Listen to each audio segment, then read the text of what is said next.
My name is Hira and I am 29 years old. I had just been publicly shamed at Christmas dinner when my own sister shouted, "Go live in the streets," like I was nothing but a burden she couldn't wait to throw away. Everyone laughed, my mother's tight smile, my brother's smug silence, the clink of glasses like it was entertainment. My throat burned, my hands shook, and I realized they weren't just rejecting me, they were rewriting me. What none of them knew, what I'd buried under years of obedience, was that I had a locked drawer of documents and a name that carried weight in places they couldn't imagine.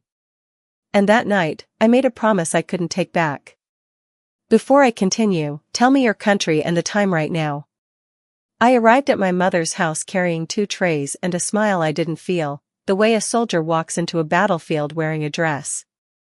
The porch light was too bright, the wreath too perfect, the laughter inside too loud, like joy had been rehearsed without me.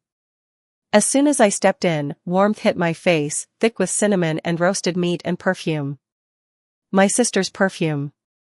It always got there first, like she did. I kicked off my shoes quietly, because I'd been trained to be quiet, trained to take up as little space as possible so no one could accuse me of wanting anything. Put that on the counter, my mother said without looking up. Not hello. Not Hira, you made it. Just instructions, like I was staff. Yes, Mom, I answered automatically, my voice already shrinking. The dining room was glowing, candles, gold napkins, crystal glasses that came out only for holidays where appearances mattered more than feelings. My sister was already seated, of course, in the chair closest to my mother. That chair wasn't officially hers. It never had to be. It was simply understood. She turned her head slowly when she saw me, smiling with her teeth. "There you are," she said, like I'd kept everyone waiting on purpose. My brother barely lifted his eyes from his phone. He gave me a half nod, like I was a neighbor, not family. I forced myself to breathe and started arranging the trays, hands moving with practiced obedience. I set the food down perfectly because perfection was the only way I survived here. If something was too salty, it would become a character flaw. If something spilled, it would become a story they told about me for years. My sister's gifts were stacked neatly beside her chair, glossy bags and ribbons, loud and expensive, demanding attention. Mine sat near the edge of the table, one plain box, as if it had been placed there as an afterthought. My chest tightened anyway. I told myself it was just a gift. Just a tradition. Just a night. But then my mother's eyes flicked to me, quick, sharp, not warm at all, and something cold slid down my spine. It was the same look she used when she was calculating how to steer a room. The same look she used when she was about to decide who would be loved and who would be punished. I sat where there was space, not where I wanted. My knees brushed the table leg. My sister didn't move an inch to make room. My aunt laughed at something my sister said, and my mother laughed too, louder than necessary, like she was making an announcement. "This is the daughter that matters." I swallowed, smiling anyway, because that's what I always did, swallow, smile, survive. Then my mother cleared her throat and said, casually, like she was discussing the weather, "We need to talk about some things tonight. Financial things." Her gaze landed on me. And the room, somehow, leaned in. My sister's smile didn't widen when my mother said financial things. It sharpened, like a blade catching light. "Oh," she said, drawing the sound out as she reached for her wine glass. "Is this the part where we finally discuss reality?" She didn't look at my mother when she said it. She looked at me. I felt the heat rise in my cheeks, that familiar flush of being singled out while everyone pretended it was casual. My fingers tightened around my fork. I hadn't even taken a bite yet, but already my appetite was gone, replaced by a tight ball of dread that lived permanently under my ribs. My mother started carving the turkey with slow precision, like she could control the mood by controlling the slices. "It's nothing dramatic," she said. "Just, we all need to be responsible." My sister made a little sound, half laugh, half sigh. "Responsible," she repeated, and it floated through the room like perfume. "That's a nice word for it." My brother finally looked up, eyes bored. "Can we just eat?" he muttered. My aunt, who had never once defended me in my life, smiled politely. "Families should talk," she said, as if she was offering wisdom, as if she hadn't watched me be swallowed for years and called it dinner.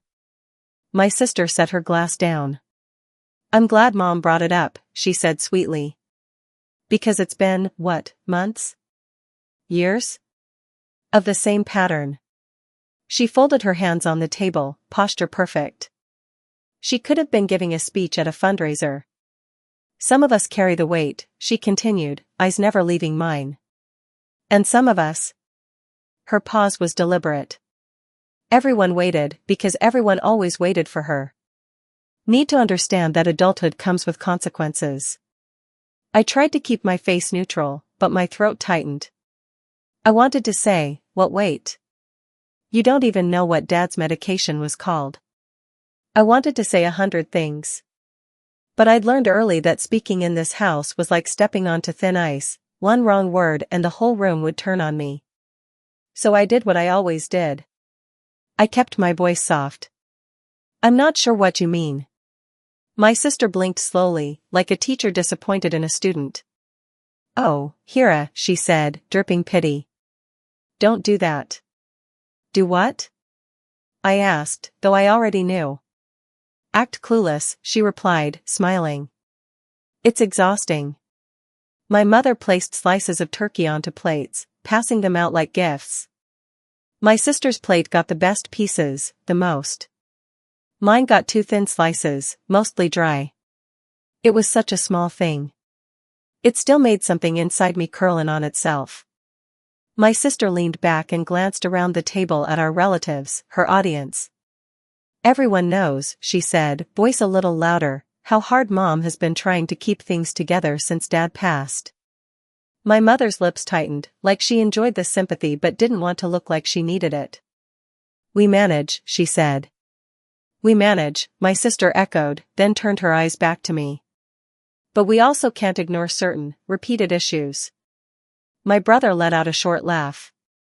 "Here we go." My heart started beating too fast. My brain scrambled for exits, bathroom, kitchen, anywhere. But I was glued to my chair by the weight of being watched.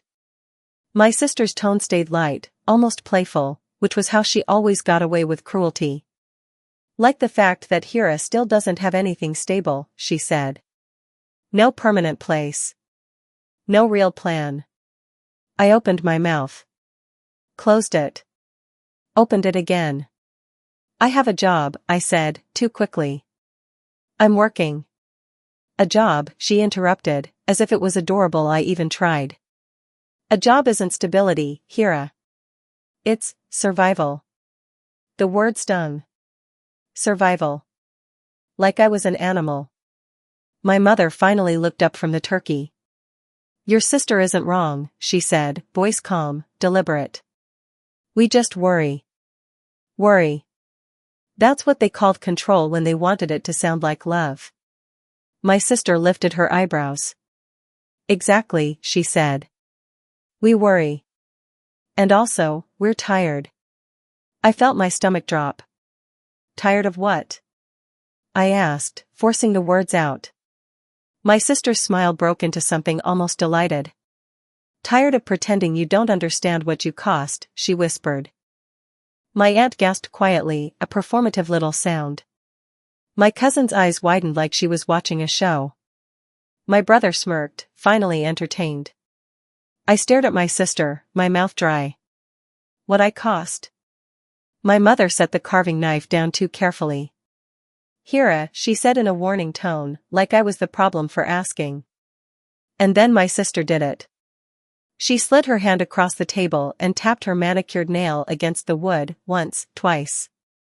"I'm just saying," she announced, "some of us actually have responsibilities now. Dad's gone. Things are divided." The word divided made my skin prickle. My sister tilted her head, eyes bright with something that wasn't kindness. "And before you act shocked," she added, "we should probably be honest about the will." The room went so still I could hear the candlewick crackle. My lungs forgot how to work. My mother didn't stop her. My brother didn't even pretend to be surprised. My sister watched me like she was waiting for me to break, like breaking me was the dessert she'd been saving. And in that silence, I realized something with terrifying clarity.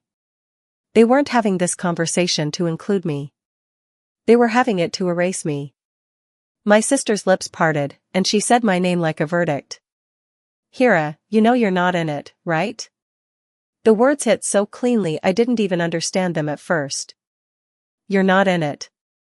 Like inheritance was a guest list and my name had been crossed out in red ink. I stared at my sister, waiting for the punchline, waiting for someone to laugh and say it was a sick joke. My mouth opened, but no sound came out. The air in my lungs felt heavy, syrup-thick, like my body was refusing to breathe until it knew whether it was safe. My mother reached for her water glass with steady fingers. Too steady. My brother leaned back as if he'd been waiting for this moment to start the evening properly. And my sister, she watched my face the way people watch a glass wobble on the edge of a table. Curious. Patient. Almost excited for the fall. That's not, I finally managed, my voice thin. That's not true. My sister shrugged, the picture of calm. Why would I lie about something like that? Because you've lied about everything, I wanted to scream. Instead I swallowed the scream, like I always did. My mother cleared her throat. Hira, don't make this harder than it needs to be. There it was again, harder than it needs to be, as if my existence was an inconvenience they were trying to manage politely. I'm not making anything, I started, but my sister cut me off with a laugh that sounded like metal. You always do this, she said. You get emotional, you victimize yourself, you turn the whole table into a therapy session. My aunt shifted uncomfortably, eyes darting away. The relatives who'd watched me grow up suddenly found their plates fascinating. Cowards. All of them. My hands were trembling under the table. I pressed my nails into my palm to anchor myself. I took care of Dad, I said, and that sentence came out louder than I intended. I was there. Every day. My sister's expression changed for a second, something sharp and ugly flashed, then it smoothed right back into sweetness. And that, she said softly, is exactly why you should be grateful we're being gentle with you. Gentle. My throat burned. What are you talking about? My mother's eyes finally met mine. Not love. Not comfort. Just that same cold calculation I'd felt the moment I walked in. You were very involved, my mother said carefully. With your father. And when someone is involved like that, sometimes they misunderstand things. Misunderstand? I whispered. My brother chuckled like I'd said something funny. Oh my God, she really thinks Dad left her something. I looked at him, stunned. Why wouldn't he?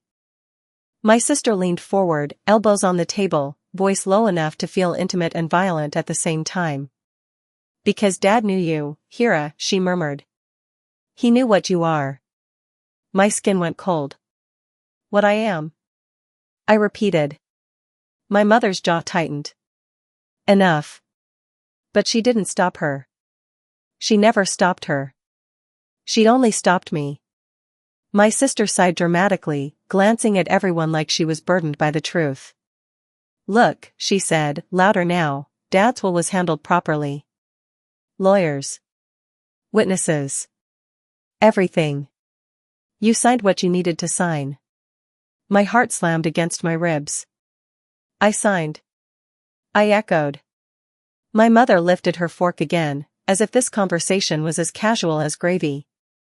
After the funeral, she said. You were distraught.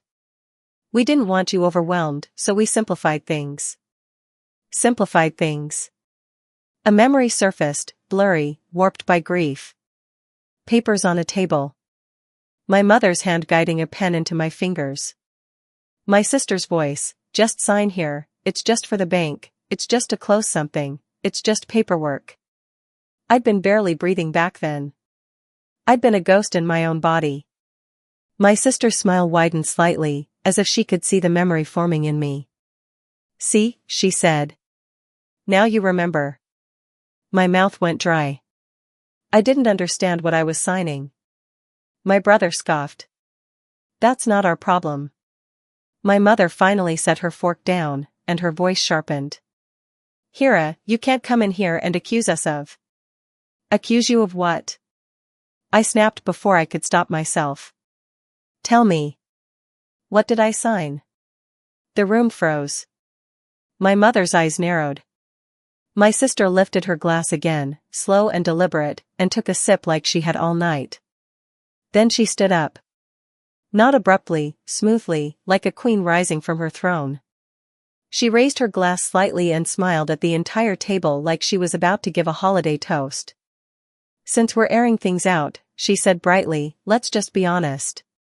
She turned her head toward me, eyes glittering, and her voice rose just enough for the hallway and kitchen to hear.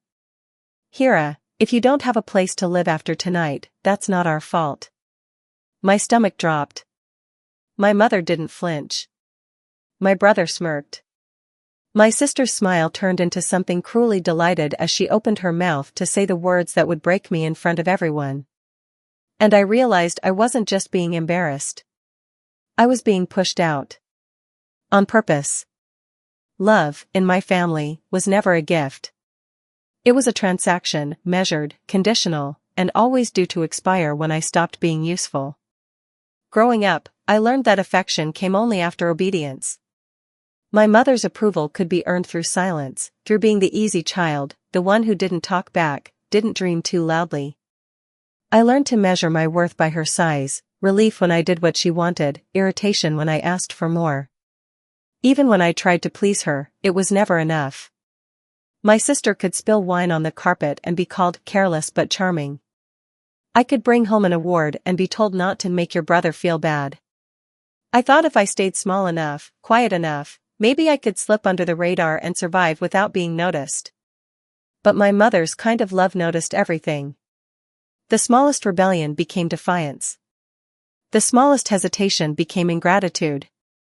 She wielded guilt like currency, and I paid her in apologies.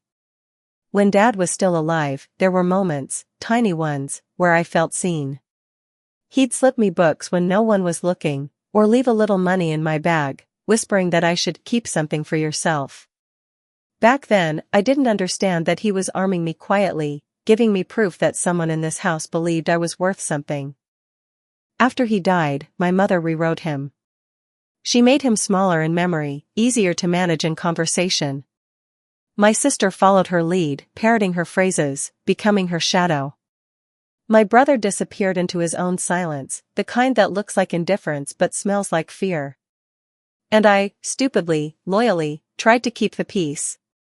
At Christmas dinner, as I sat under the weight of their polite cruelty, I remembered being 9 years old, watching my sister throw a tantrum because she didn't get the bigger bedroom. I remembered how my mother had turned to me and said, "Let her have it, Hira. You don't need much." That night, I'd moved my things quietly, thinking it was temporary. It wasn't. That phrase became prophecy, "You don't need much." Now, years later, she was still saying it, only this time, with paperwork and lawyers and property attached.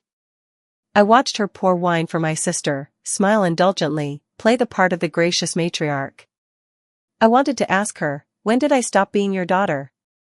But I already knew the answer, when I stopped being convenient. The conversation shifted, laughter returning, but every word scraped against the inside of my chest. My mother's voice was calm again, perfectly balanced, as if nothing ugly had just been said. My sister was glowing under the attention.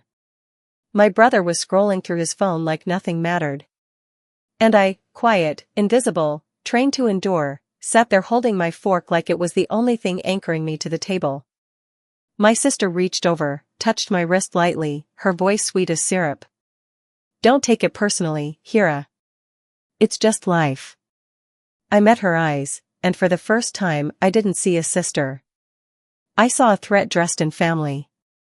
And something inside me, something small and buried, finally began to shift. My sister's voice still echoed in my head as I sat there, "You're not in it." Every syllable had been a blade, and I could still feel them cutting. Dinner went on like nothing happened. Laughter spilled, glasses clinked, the room hummed with artificial warmth. But I was no longer in it. I was an object now, something forgotten in a family museum. I could hear every fork scrape like it was mocking me. I wanted to stand up, scream, demand proof, but I knew better. In this house, truth was not allowed to come from me. So I watched instead. I studied. I let silence be my disguise. My mother moved around the table like a queen distributing mercy, smiling at every guest except me. I realized how carefully she orchestrated every detail, the timing of her sighs, the tones of her voice. She wasn't just my mother anymore. She was the curator of a family myth, and I was the villain written out of the story. When I looked at my sister, I saw what years of that myth had made her: beautiful, polished, hollow. Her confidence was the kind that only exists when someone else is being stepped on. She tilted her head, pretending interest in a conversation across the table, but her eyes kept flicking back to me, checking to see if I'd break. I didn't. I lifted my glass, hand steady, and forced myself to swallow the wine that tasted like ashes. The burn steadied me. The humiliation transformed into clarity, molecule by molecule. I thought back to all the years I'd been their cleanup crew, the one who ran errands, who answered late-night calls, who filled forms when they didn't understand them. I remembered sitting beside Dad in the hospital, feeding him soup while my sister sent prayer hands emojis from her salon. I remembered my mother promising me that we'd sort everything together once he passed. Now sorting apparently meant erasing me. When my sister leaned in again, her perfume flooding my lungs, she smiled that same perfect smile and whispered, "Don't make it worse, Hira. We all have our places." I turned my head slightly and whispered back, "You're right." She blinked. "Yours is about to change."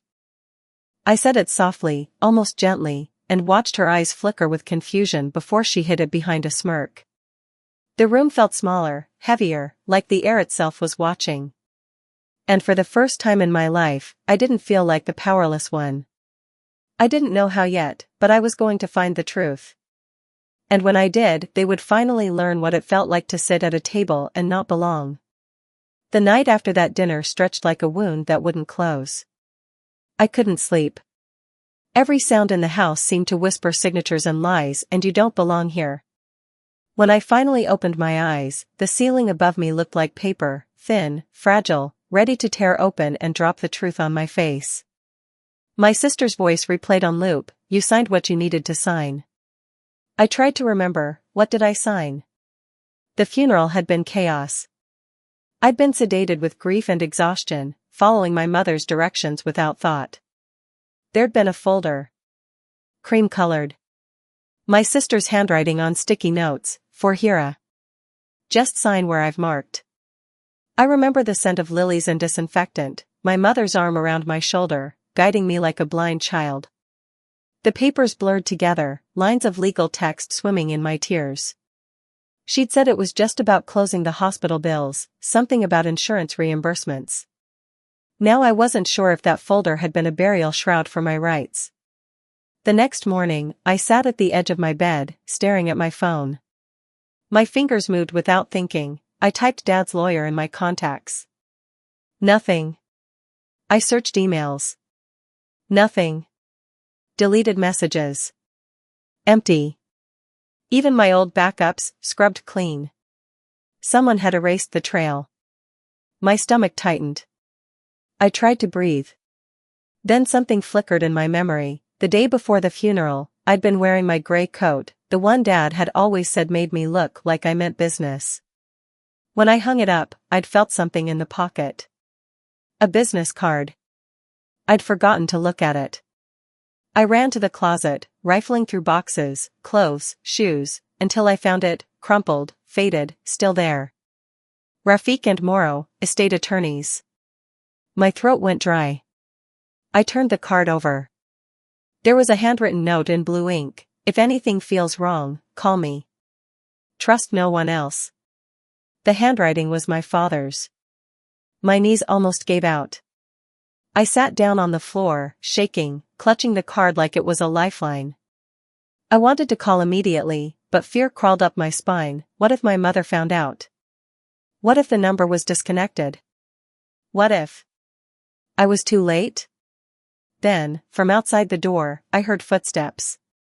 Light. Measured. My sister's. She knocked once. You awake? I shoved the card into my pocket before answering. Yes.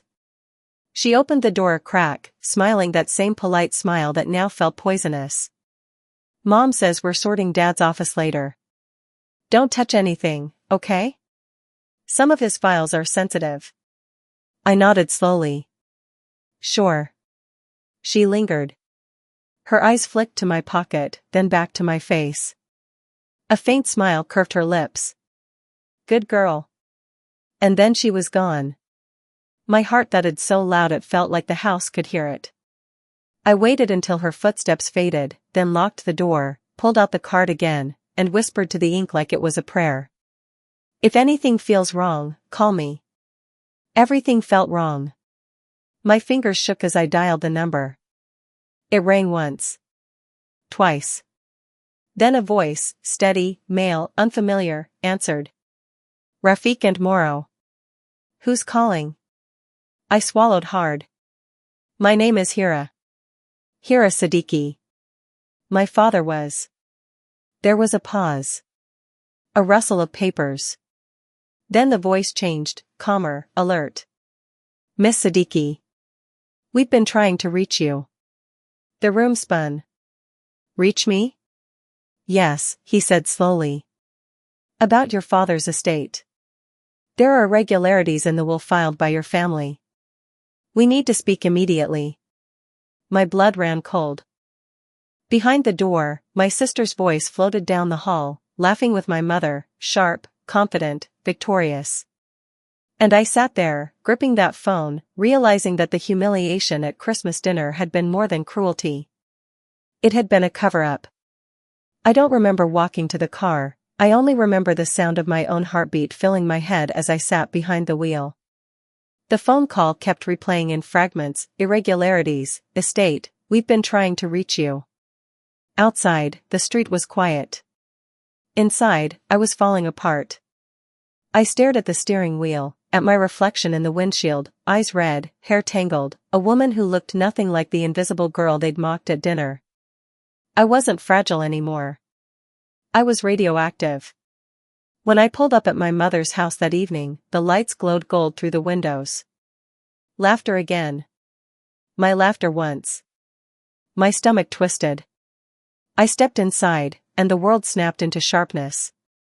My sister stood near the fireplace, wine glass in hand, her smile already rehearsed. Oh, she's back, she said lightly. Guess the streets weren't good enough. The room laughed.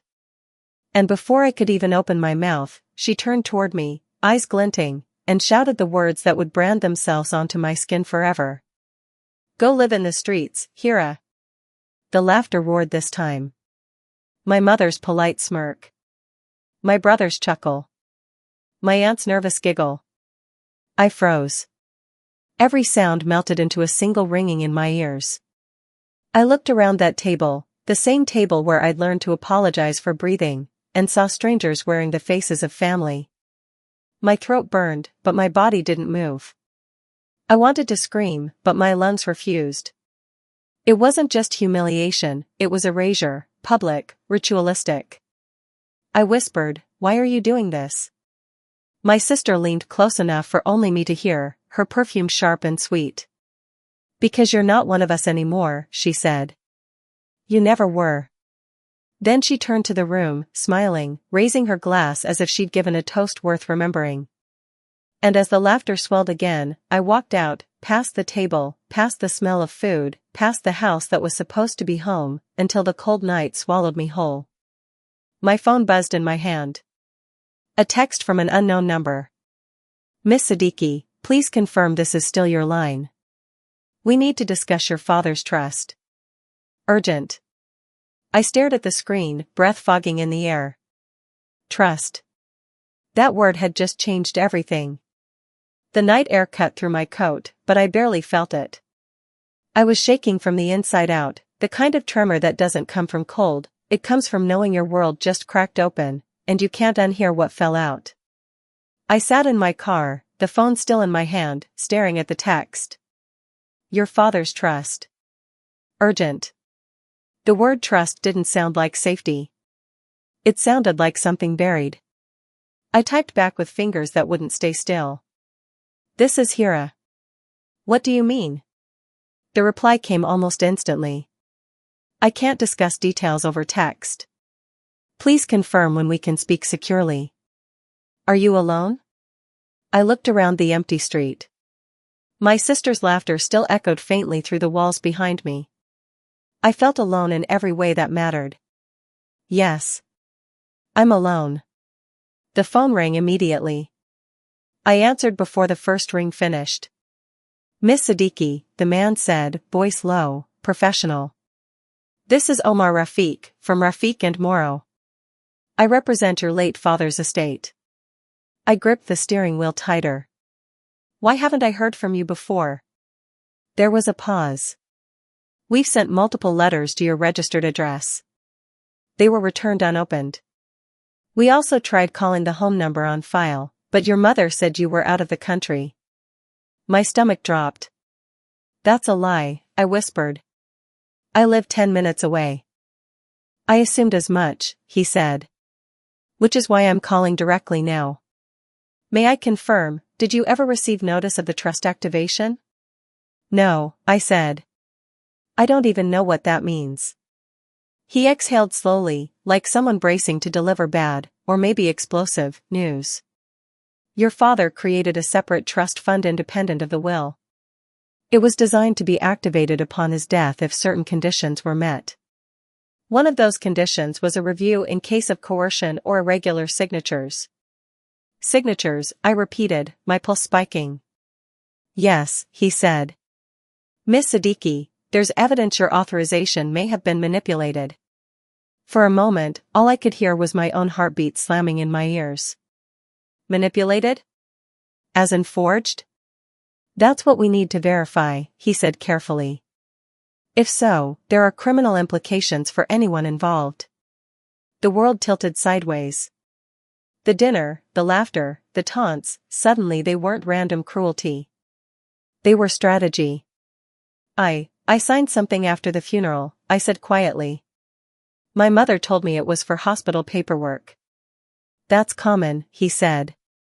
Grief is when these things happen. Would you be able to come in tomorrow morning? We'll go over everything privately. Bring any identification you have. I nodded before realizing he couldn't see me. Yes, I whispered. I'll be there. Good, he said. And, Miss Siddiqui, say nothing to your family. Not yet. When the call ended, I sat there for a long time, watching the condensation fade from the windshield. The street was silent now, but my mind was screaming. In that moment, I felt the first pulse of something that wasn't grief or humiliation. It was colder, heavier. It was rage, clean, sharp, and patient.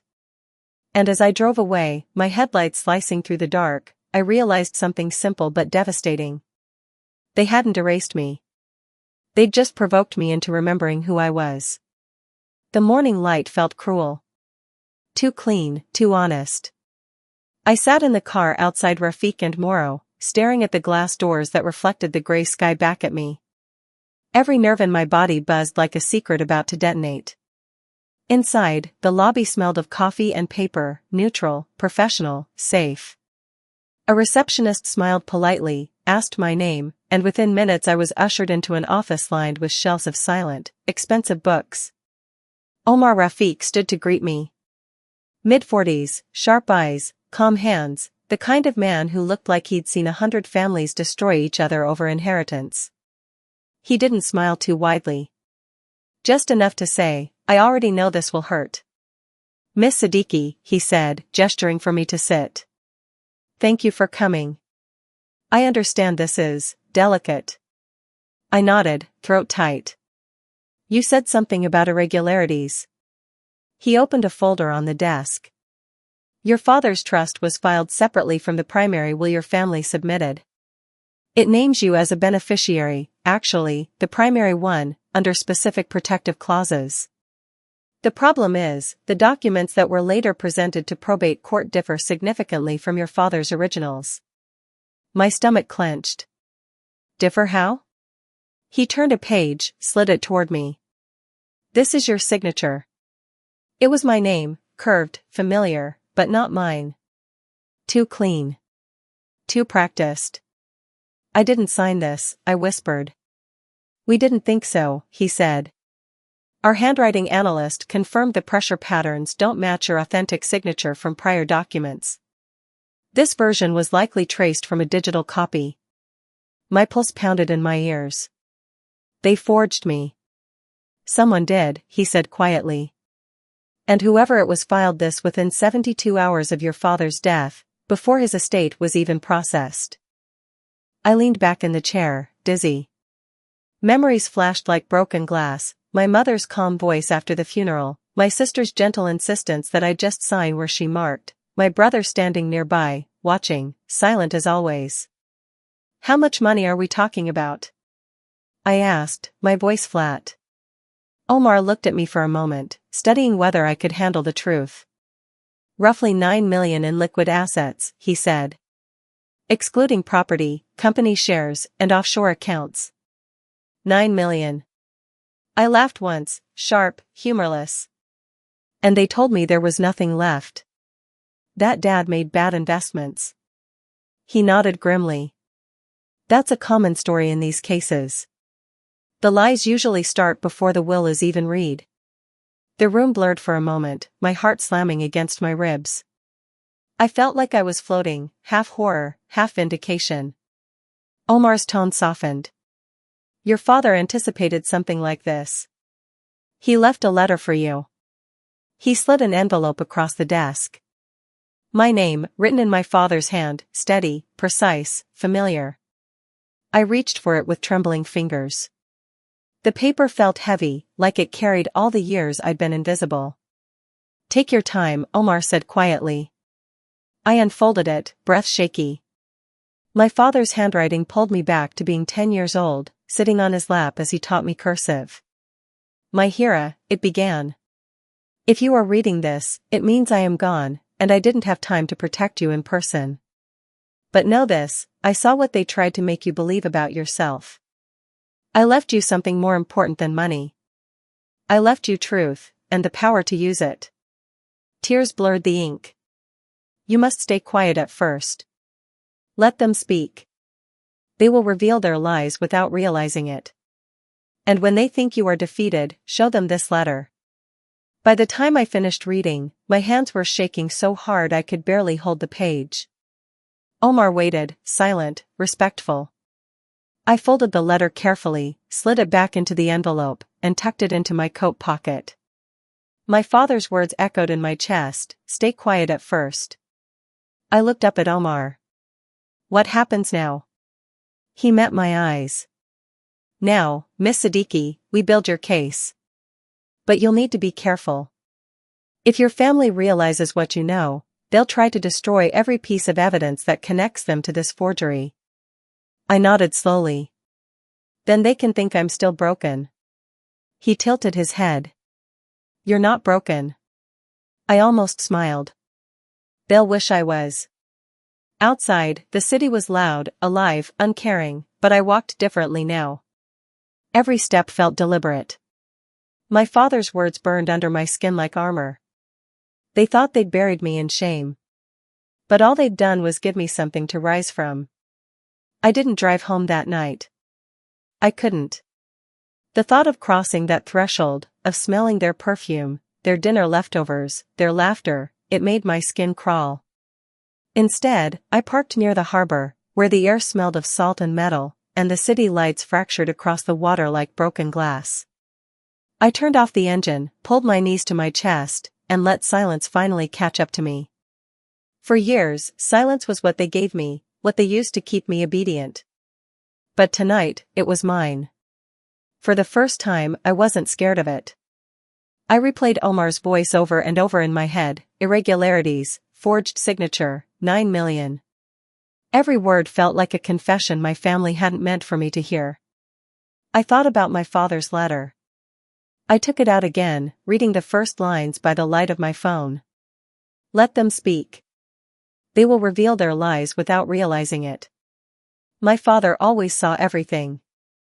Even when he was sick, he'd look at me like he already knew what was happening behind closed doors. The day before he died, he'd squeezed my hand weakly and said, "When truth hurts, they'll call it betrayal. Don't listen." I hadn't understood then. I did now. I thought about that dinner, the laughter, the cruel smirks, the way my mother's voice had stayed steady while I unraveled. It wasn't just mockery. It was removal. They'd wanted witnesses, an audience to watch me being cut out, so that when I disappeared later, no one would question it. A car drove past slowly, headlights glancing off the rearview mirror. I ducked instinctively, my breath catching. Paranoia was new to me, but it fit fast, like a coat that had been waiting in the closet. My phone buzzed. Unknown number again. "We'll need to meet again soon, Miss Siddiqui." Quietly. "Bring any documents you still have from the funeral. And don't alert your family." I typed back. "I understand." Then, after a pause. "They don't think I know anything." "Good," came the reply. "Keep it that way." I stared at that final message for a long time. Keep it that way. It sounded simple, but I knew what it meant. It meant walking back into that house as the broken daughter, the silent one, the one who didn't fight back. It meant wearing my old skin while sharpening the knife beneath it. I leaned my head back against the seat and whispered to the dark, "You wanted me gone." The wind off the harbor howled like it heard me. Then I whispered again, slower this time, "I'll make you wish I'd stayed gone." When I finally drove away, I didn't feel like the girl they humiliated at Christmas dinner. I felt like a storm waiting for the right address. The motel curtains were thin enough for the morning light to slip through, but I didn't move. I lay still, staring at the cracks in the ceiling, my mind looping through every lie that had ever been told with my mother's calm voice. By noon, I finally sat up. My phone buzzed, voicemails, messages, missed calls, but I ignored them all. The silence was safer. I poured cheap motel coffee, burned my tongue, and opened my notes app. I started listing facts. No emotion. Just evidence. December 25th, dinner, sister revealed forged inheritance. December 26th, call from Rafiq and Moro, forgery confirmed probable. Documents, signed post-funeral. Coercion likely. My hands trembled, but the words steadied me. Writing gave me control. I looked around the small, stale room, the peeling wallpaper, the flickering TV, and felt the sting of irony. They'd said go live in the streets, and here I was, exiled but free. They thought humiliation would end me. Instead, it stripped away the last piece of fear I owed them. When my phone rang again, I almost didn't answer, until I saw the number, Rafiq and Moro.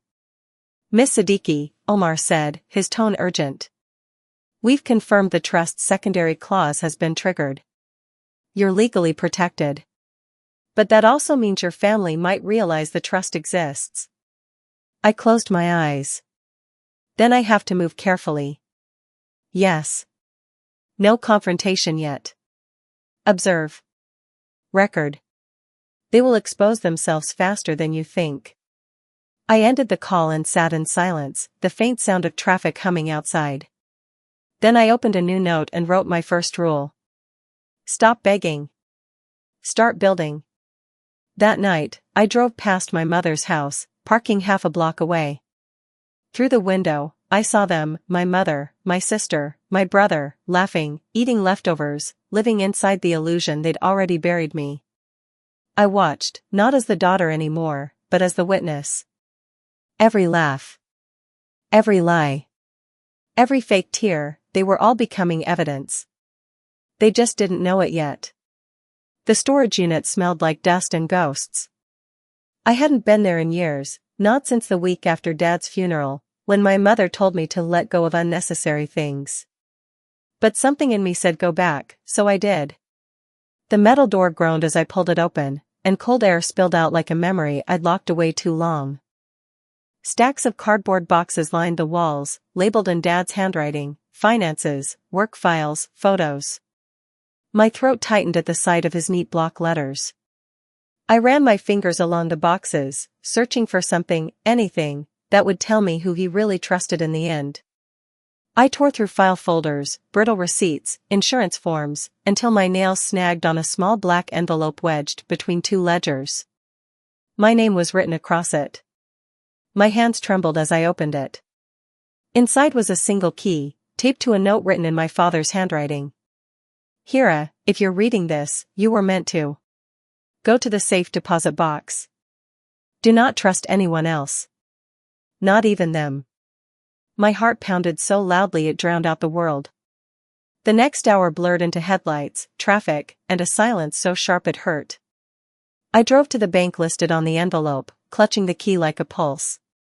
The clerk looked at my ID, checked the computer, and then nodded. "Yes, Ms. Siddiqui. The box is registered under your father's name, with you as the secondary access holder." My mother had never mentioned that. Not once. I followed the clerk into a small, sterile vault. The key clicked into the lock with a sound that felt final. When I opened the box, I found a thin stack of documents, and a small flash drive labeled with a date 2 weeks before Dad's death. The documents were originals, bank statements, trust ledgers, handwritten amendments, all naming me as the rightful beneficiary. But the flash drive. The flash drive felt heavier than paper. I turned it over in my hand and saw a small label on the back: Hospital Room 17A, Audio. For a second, I couldn't breathe. Room 17A. That was where Dad had spent his last night. My knees went weak. I clutched the drive to my chest and whispered, "What did you do, Dad?" And as I walked back to the car, my phone began to ring. My sister's name lit up on the screen. "We need to meet," her voice hissed when I answered. "Now." When I met Omar the next morning, the sky looked bruised, like the world itself knew what was coming. He didn't waste time on greetings. "Miss Siddiqui," he said, motioning me to sit, "whatever's on that flash drive could determine everything." I handed it to him with trembling fingers. "It says Hospital Room 17A. That's where my father died." He nodded grimly. "Then we'll hear it together." He plugged it into his laptop. For a few seconds, there was only static, then a faint beep, the sound of hospital machines, and my father's voice. "Is it recording?" he asked, his tone fragile but steady. Another voice, a man's, answered softly, "Yes, sir. Whenever you're ready." My father's breath rattled. "This is to confirm my final instructions. My lawyer has the full trust file. My daughter, Hira, is the intended beneficiary. She must be protected if they attempt coercion." My throat closed. Omar's eyes flicked to mine. Dad continued, voice growing weaker. "I know my wife and older children have been pressuring me. I see the documents they make me sign. Some are copies I never approved. Hira doesn't know. She trusts them." My stomach dropped.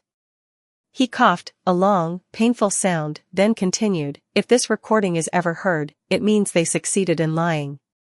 Tell her I left her more than money. I left her the means to fight." The machine beeped again, slower now. "Promise me she'll know the truth," he whispered. Then silence. Omar paused the recording. Neither of us spoke. Finally, he said, "We'll have the audio verified, timestamped, and filed under affidavit. This is irrefutable evidence." I pressed a hand over my mouth. "He knew," I whispered. "He knew what they'd do." "Yes," Omar said. "And he built this to protect you." Tears blurred my vision, but underneath them, something else burned awake, rage, sharp and electric. Omar leaned forward. "We'll move carefully. No confrontation yet. But I'll need you to remember every moment after the funeral, who had access to you, who gave you the papers, who watched you sign." "My mother," I said immediately. And my sister. She was crying. She kept saying it was just a formality. He nodded. Then we start with them. When I left the office, the sun was high but cold. The city looked different now, smaller, weaker, fragile in ways I hadn't seen before.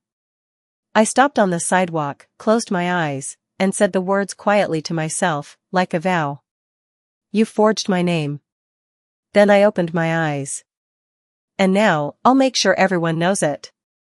The next morning, I was at Omar's office again. The flash drive lay between us on the desk like a loaded weapon. He'd already verified the recording, authentic, timestamped, backed by hospital logs. Every word of my father's dying confession was now a blade I could choose when to unsheath. This, Omar said, tapping the papers beside it, is the trust documentation your father hid. It names you as sole beneficiary of the private business assets, shares, property, offshore accounts. Your sister's name appears nowhere. I stared at the documents, dizzy. But they filed a will. How can this even exist? Omar adjusted his glasses. Your father's will and his trust are two separate instruments. The trust overrides the will if fraud or undue influence is proven. My voice caught. And that's exactly what the audio proves. He nodded slowly. Yes. But we can't use it yet. You need to gather behavioral evidence first, patterns of control, threats, contradictions. Anything that reveals their awareness of the fraud. When the time comes, we'll strike all at once. I exhaled shakily. You want me to go back there? I want you to let them believe they still have power, he said. That's how we trap them. The thought of returning to that house made my stomach twist, but my father's voice, tell her I left her the means to fight, echoed like scripture in my head. Fine, I said. I'll go. He handed me a recorder small enough to fit in my palm. Keep it on you at all times. Conversations. Accusations. Jokes that aren't jokes. They'll talk if they think you're still broken. I slipped it into my purse and stood. They already think that. When I reached the door, he added softly, Hira, remember. Don't beg. Observe. I drove to my mother's house that evening, parking at the curb. The curtains glowed warm. I could see silhouettes moving, shapes I'd once called family. My hand hovered over the door handle for a long time. Then I breathed in, fixed my expression into something soft, defeated, and walked toward the house like a prodigal daughter coming home. My mother opened the door before I knocked. Her surprise looked rehearsed. You're back, she said flatly. I didn't know where else to go, I murmured. That line worked. Her face softened slightly. Come in. The house smelled the same, lavender, polish, old secrets. My sister appeared from the living room, eyebrows raised. Wow, she said, smiling like she'd just spotted an exhibit. Didn't think you'd have the guts to show up. I smiled faintly. I didn't either. Her smirk faltered. I sat at the table, where all the betrayals had bloomed. My mother poured tea, pretending nothing had happened. I noticed her eyes, watchful, calculating. She wasn't used to me speaking calmly. We're glad you're home, she said. No, you're not, I said softly. But you'll want me to be, soon. She blinked. What's that supposed to mean? I lifted my teacup, hiding my smile behind the steam.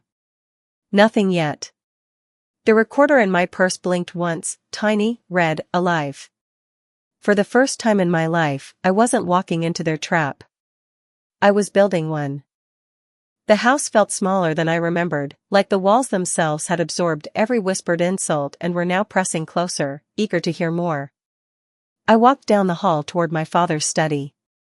The door was closed, but the faint scent of his cologne still clung to the air, stubborn and familiar. It made my chest ache. Inside, the desk sat exactly as I'd left it after the funeral, clean, organized, empty.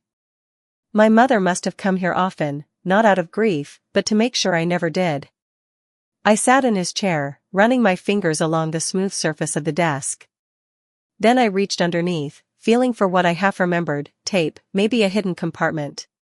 My fingertips brushed something thin and metallic, a false panel.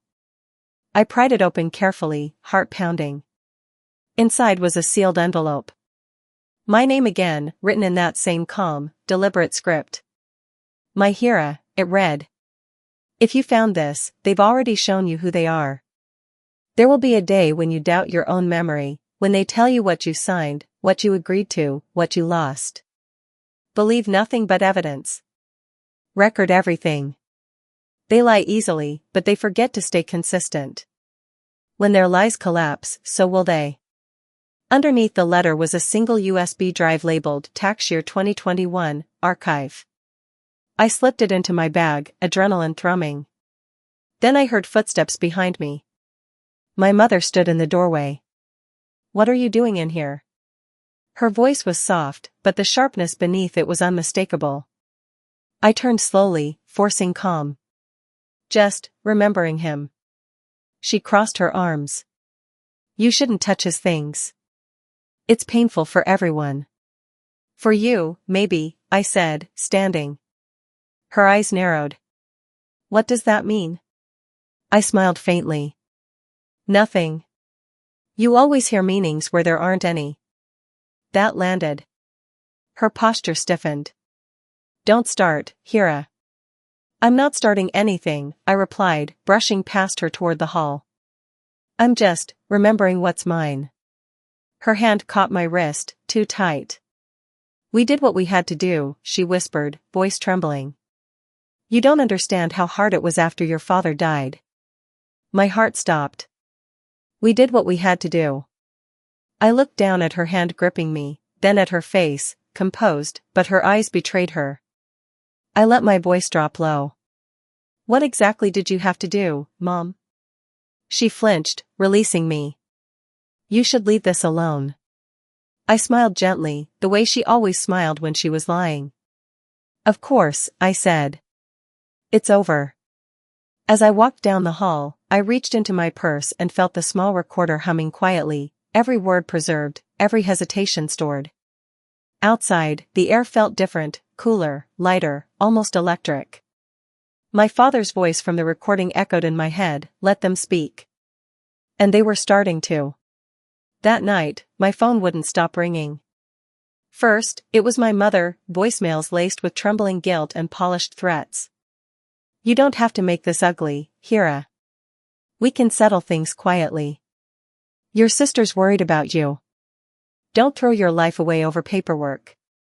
Then came my sister's messages, each one dripping with false tenderness. Please, don't drag the family name through this. Mom's not well. You're hurting her. Let's just fix it between us. Fix it. That was always their word for cover it up. By the fifth missed call, I threw the phone onto the bed and stared at the ceiling. I could almost hear them in that big house, pacing, strategizing, unraveling. The silence on my end was eating them alive. At 2 a.m., I checked my email, new message from Omar. Subject, filing timeline. Will initiate preliminary filings tomorrow. Keep communication minimal. Expect escalation from your family, they'll panic before they crumble. Stay quiet. Let the evidence speak. I smiled to myself. For once, someone believed me without needing me to beg.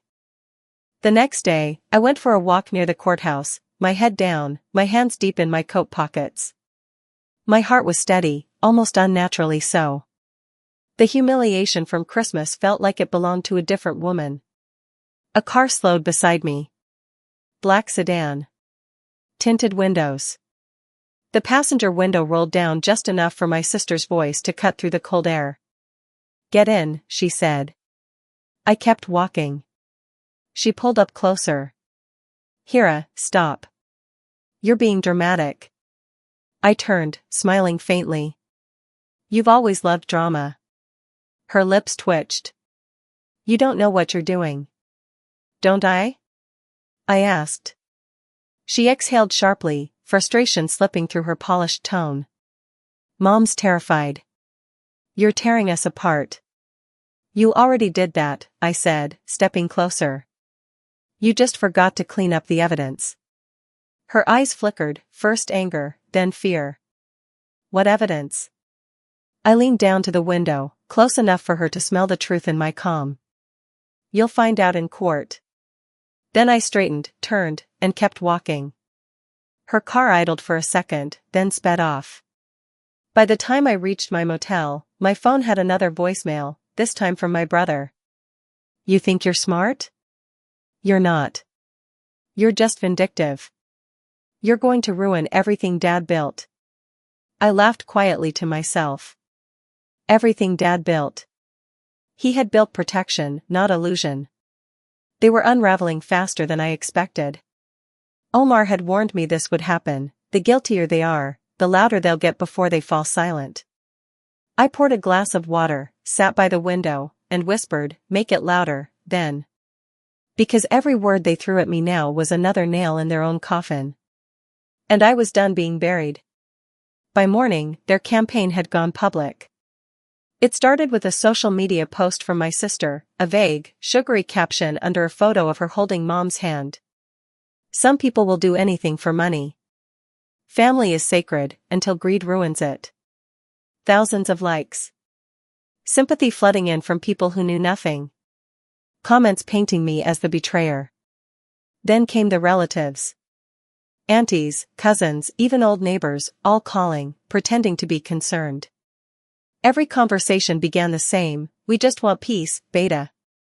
Don't drag your poor mother through this. Peace. Their favorite word for silence. I didn't respond.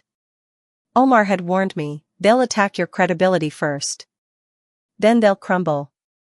By noon, my mother had gone on a sympathy tour, phone calls, crocodile tears, telling everyone I was mentally unwell. It was almost artistic, the way she manipulated compassion like currency. That evening, as the sun died over the city, I walked into a police station. The walls smelled of old coffee and bureaucracy.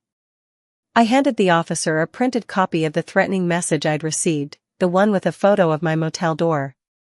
I'm filing for harassment, I said. He glanced at the paper, then at me. Any idea who sent it?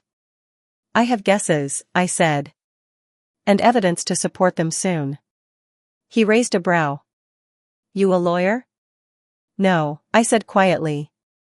Just someone who learned to document everything. He nodded, took my statement, and assured me it would be recorded. When I stepped outside, night had fallen. I stood under a street lamp, breathing in the cold, until I noticed headlights idling across the road. A familiar car. Silver. My sister's. She stepped out slowly, smiling like a cat that had cornered a bird. You think a police report will save you, she said. Maybe not, I replied. But it'll record the moment before you fall. She laughed, low and dangerous. You're not untouchable, Hira. You have no idea who you're messing with. I think I do, I said. You're just louder when you're scared. Her smile cracked for the first time. She leaned closer. If you don't stop, I'll make sure you regret ever being born. I didn't flinch. That's the difference between us, I said softly. You need to threaten me to feel powerful. I just need the truth. She turned away sharply, slamming the car door. As she drove off, my pulse steadied instead of racing. Omar was right. Panic always exposes guilt before evidence does.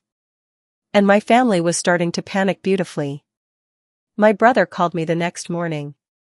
No theatrics, no fake warmth, just a clipped tone that told me the storm had shifted direction. Can we meet? He asked. I almost laughed. Why? Because you're making a mistake, he said. And because Mom's falling apart. I didn't believe the second part for a second, but I agreed anyway. Fine. Public place. Noon. He chose a cafe downtown, neutral ground. When I walked in, he was already there, tapping his fingers against a coffee cup, his leg jittering under the table. He'd aged in the last few weeks. Or maybe guilt just did that. He didn't stand when I approached. He didn't smile. He just said, "You're destroying us." I sat across from him, folding my hands.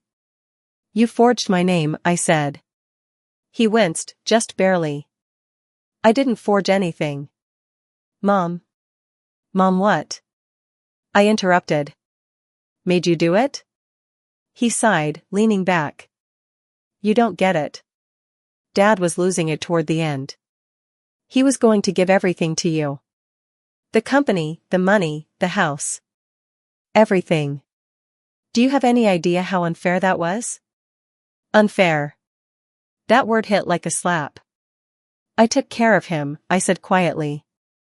"Every day, every night. You were in Dubai for half of it." He rolled his eyes. "We all did what we could." "No," I said. "You did what was comfortable." He leaned forward, his voice dropping. "You think this is about money, but it's not." Mom was terrified. "She thought you'd cut her off if you had everything." "She should have trusted me," I said. "But she trusted greed instead." He smirked. "Greed? You're the one dragging your own family to court." The words almost made me laugh. "That's not greed. That's correction." For a moment, he said nothing. Then he exhaled hard and rubbed his face. "You always had to make yourself the victim. And you always had to be the coward," I said softly. "It's easier than admitting you watched them ruin me because it benefited you." His jaw tightened. "Watch your mouth." I leaned closer, voice calm. "You said I'm destroying us." "No. I'm documenting us." "That's different." He glared at me, but I saw something flicker behind his eyes, fear. The kind that comes when a secret starts to rot in daylight. Finally, he said it. Quietly. Almost to himself. "Because it worked." My breath caught. "What did?" He looked away. "Keeping you small. It kept the peace. You were manageable. The air between us turned electric." "You kept me small so you could steal what was mine," I said. He didn't answer. He didn't have to. The silence did it for him. When I stood, he reached out as if to stop me, but I leaned close enough for only him to hear. "If you ever threaten me again, I'll let the world hear what you just said." He blinked. "You recorded." I smiled. "You really think I'd meet any of you without evidence running?" I walked out before he could respond. My hands were steady. My heartbeat wasn't. By the time I reached the street, the noise of the city swallowed me whole. They thought they'd destroyed me at that dinner. They had no idea they'd created something far worse. The day of the audit felt eerily calm. Omar had told me it would take weeks before results came in, but instead, everything accelerated: emails, phone calls, official notices. When the trustee finally confirmed the irregularities have been verified, I felt something inside me settle. Not relief. Readiness. I arrived at the trustee's office wearing black, my hair tied back, my expression quiet enough to disarm anyone who still expected me to crumble. My mother and siblings weren't there yet, but their lawyers were. Nervous smiles, polite greetings, hollow words. When the meeting began, the trustee's assistant rolled in a cart stacked with folders. "Audit findings," she said simply. "For each beneficiary." I glanced at the pile. My mother's name. My brother's. My sister's. Each printed on a tab. And under every name, highlighted discrepancies, money transfers, signatures, time-stamped edits to legal filings. Omar leaned toward me, voice low. "We've got them. Everything connects." I nodded, my hands folded neatly in my lap. "Good."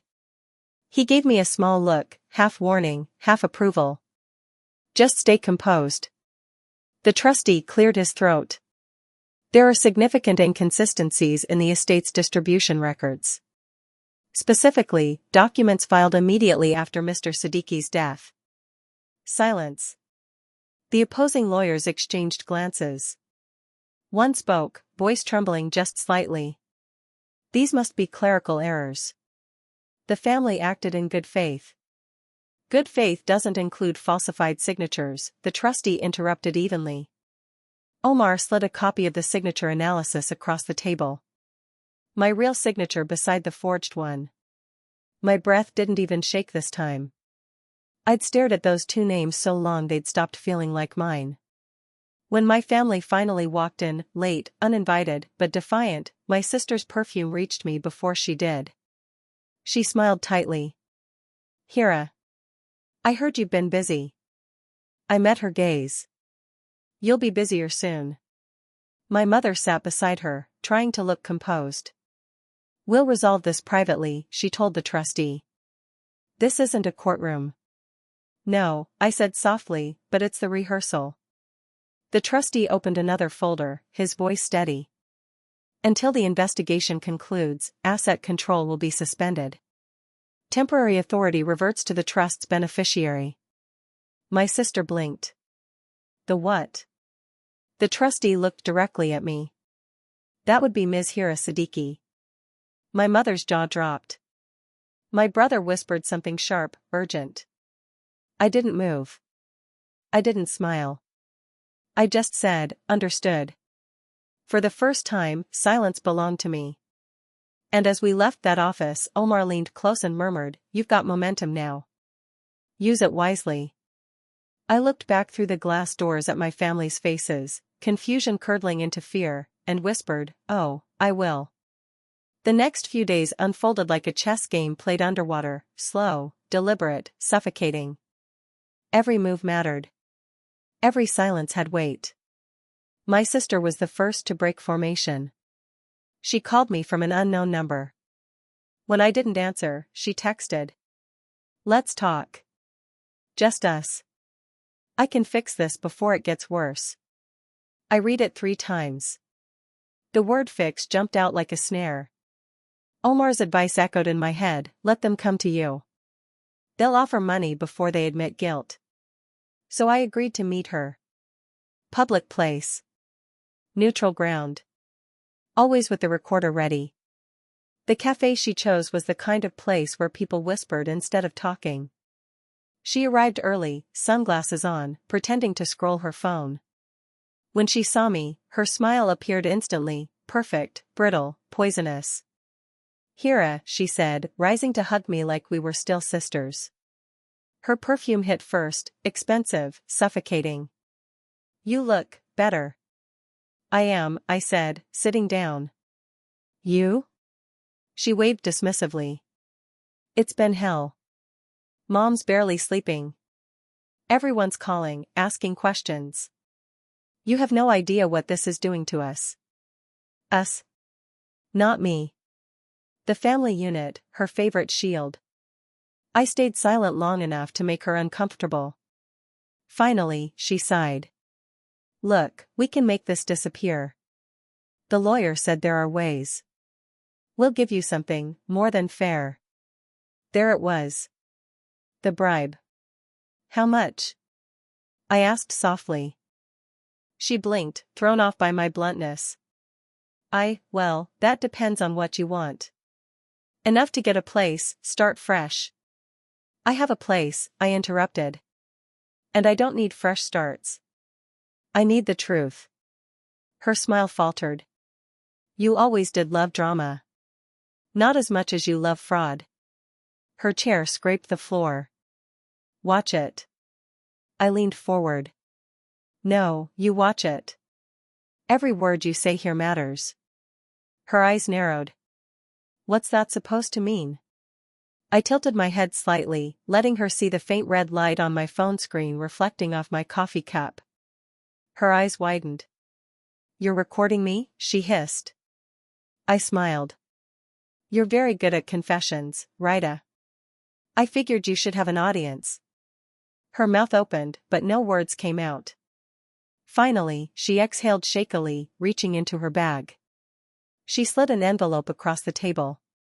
Take it. End this. For everyone's sake. I didn't touch it. Is that hush money? She didn't answer. Then you can keep it, I said, standing. You'll need it for your legal fees. Her hand shot out, grabbing my wrist. You think you've won, don't you? I leaned down so close she could feel my breath. I think Dad saw you clearer than I ever did. Her grip loosened. As I walked away, she called after me, voice trembling, not with rage this time, but with something that almost sounded like fear. You don't know who you're really fighting, Hira. I paused just long enough to turn back and meet her eyes. I do now, I said. And it's not just you. Outside, the winter air bit at my skin, but I barely noticed. The recorder in my pocket was warm against my palm, alive, humming, full of her desperation. Omar's voice echoed in my mind when I called him later that night. She offered money? Yes, I said. And she slipped, said something about someone else pulling strings. There was a pause. That's important. We'll trace it. For now, stay calm. Calm. I laughed quietly to myself after we hung up. Calm wasn't the absence of anger anymore. It was control. And I finally had both. The next morning, I didn't feel fear. I felt precision. I arrived at my father's company building, his company, not the hollowed-out version my brother had claimed after the will. The glass facade reflected my face back at me like a challenge. Inside, the air smelled of polished ambition, money, control, deceit. Omar met me in the lobby, holding a slim folder. You ready? I nodded. More than ever. The trustee was already there, waiting in a quiet conference room that looked too clean for what we were about to do. Files lined the table, names highlighted in yellow. My mother. My sister. My brother. Every signature, every timestamp, every falsified trail that had stolen my life was about to be exposed. As the meeting began, I didn't say a word. I didn't need to. Omar laid out everything with surgical precision, emails, forged forms, date mismatches, and financial trails linking my sister's personal accounts to transactions from Dad's trust funds. Then he said, we also have proof of attempted coercion, documented through direct communication. He played the recording. My sister's voice filled the room, sharp, frantic, undeniable. Take it. End this. For everyone's sake. The silence afterward was beautiful. The trustee folded his hands. Ms. Siddiqui, it appears your family has violated multiple fiduciary and criminal statutes. Effective immediately, control over the estate is suspended. Full authority reverts to you pending final court confirmation. My heart thudded once, hard. I glanced at Omar, who nodded faintly. You've won this round, he murmured. But before I could breathe, the door opened.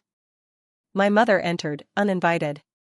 She looked smaller than I remembered, her face painted with false composure. What's going on here? She demanded. You can't make decisions without me. The trustee didn't flinch. Ma'am, you've been removed as an acting party due to conflicts of interest and potential fraud. Her eyes flicked to me, full of venom. You think you're clever, don't you? You think this is justice? No, I said quietly. This is correction. Her lips trembled. Your father would be ashamed. He's the one who told me to do it, I replied. Her face cracked, shock, rage, grief all colliding, and for a split second, I saw the truth, not power, but fear. She turned on her heel and stormed out, slamming the door. Omar closed the folder slowly. They're spiraling, he said.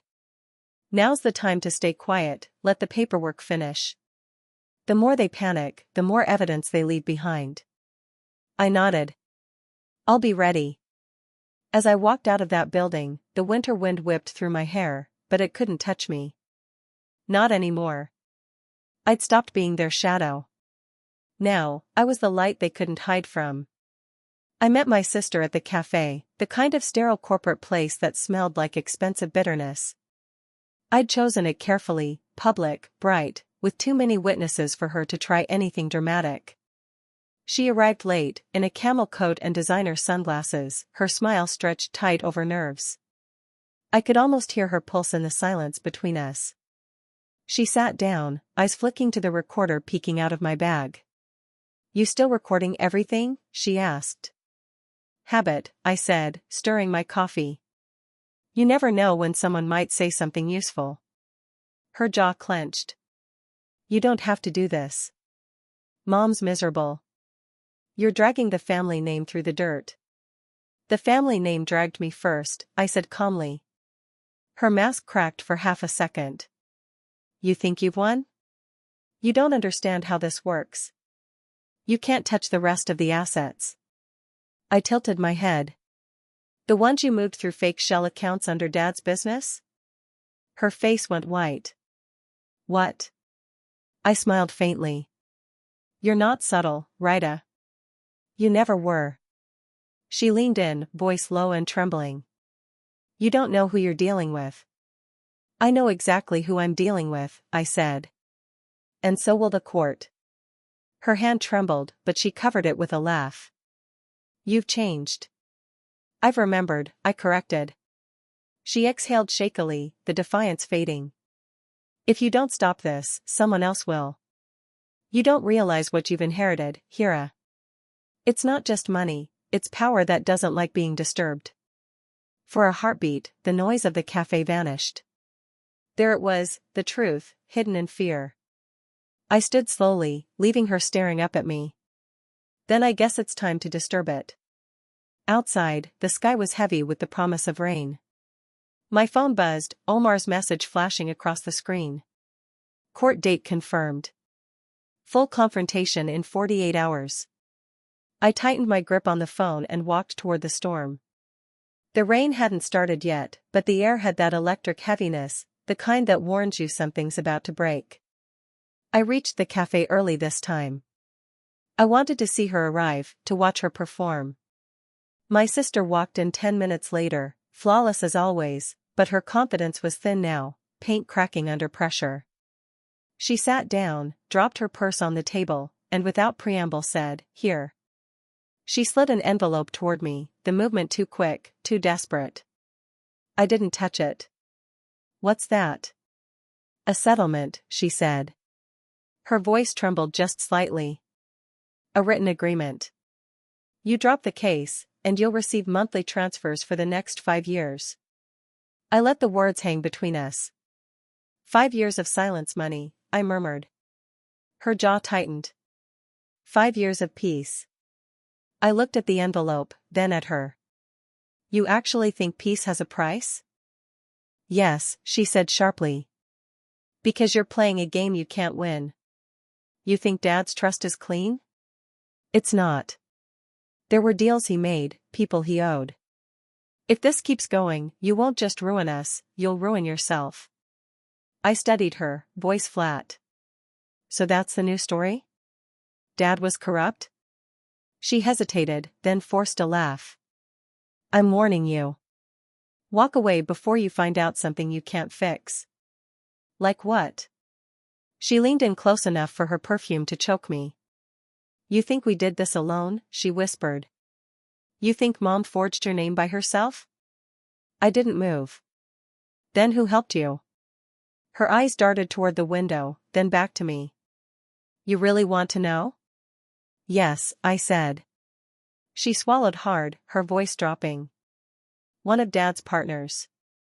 The same man who set up the trust.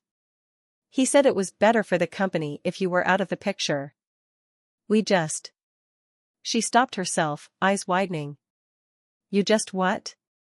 I pressed. Her lips trembled. "We just signed what he gave us." The tremor in her voice wasn't fear of me, it was fear of something bigger. Something behind her. I straightened, sliding the envelope back toward her. "Keep your bribe. You're going to need it for protection."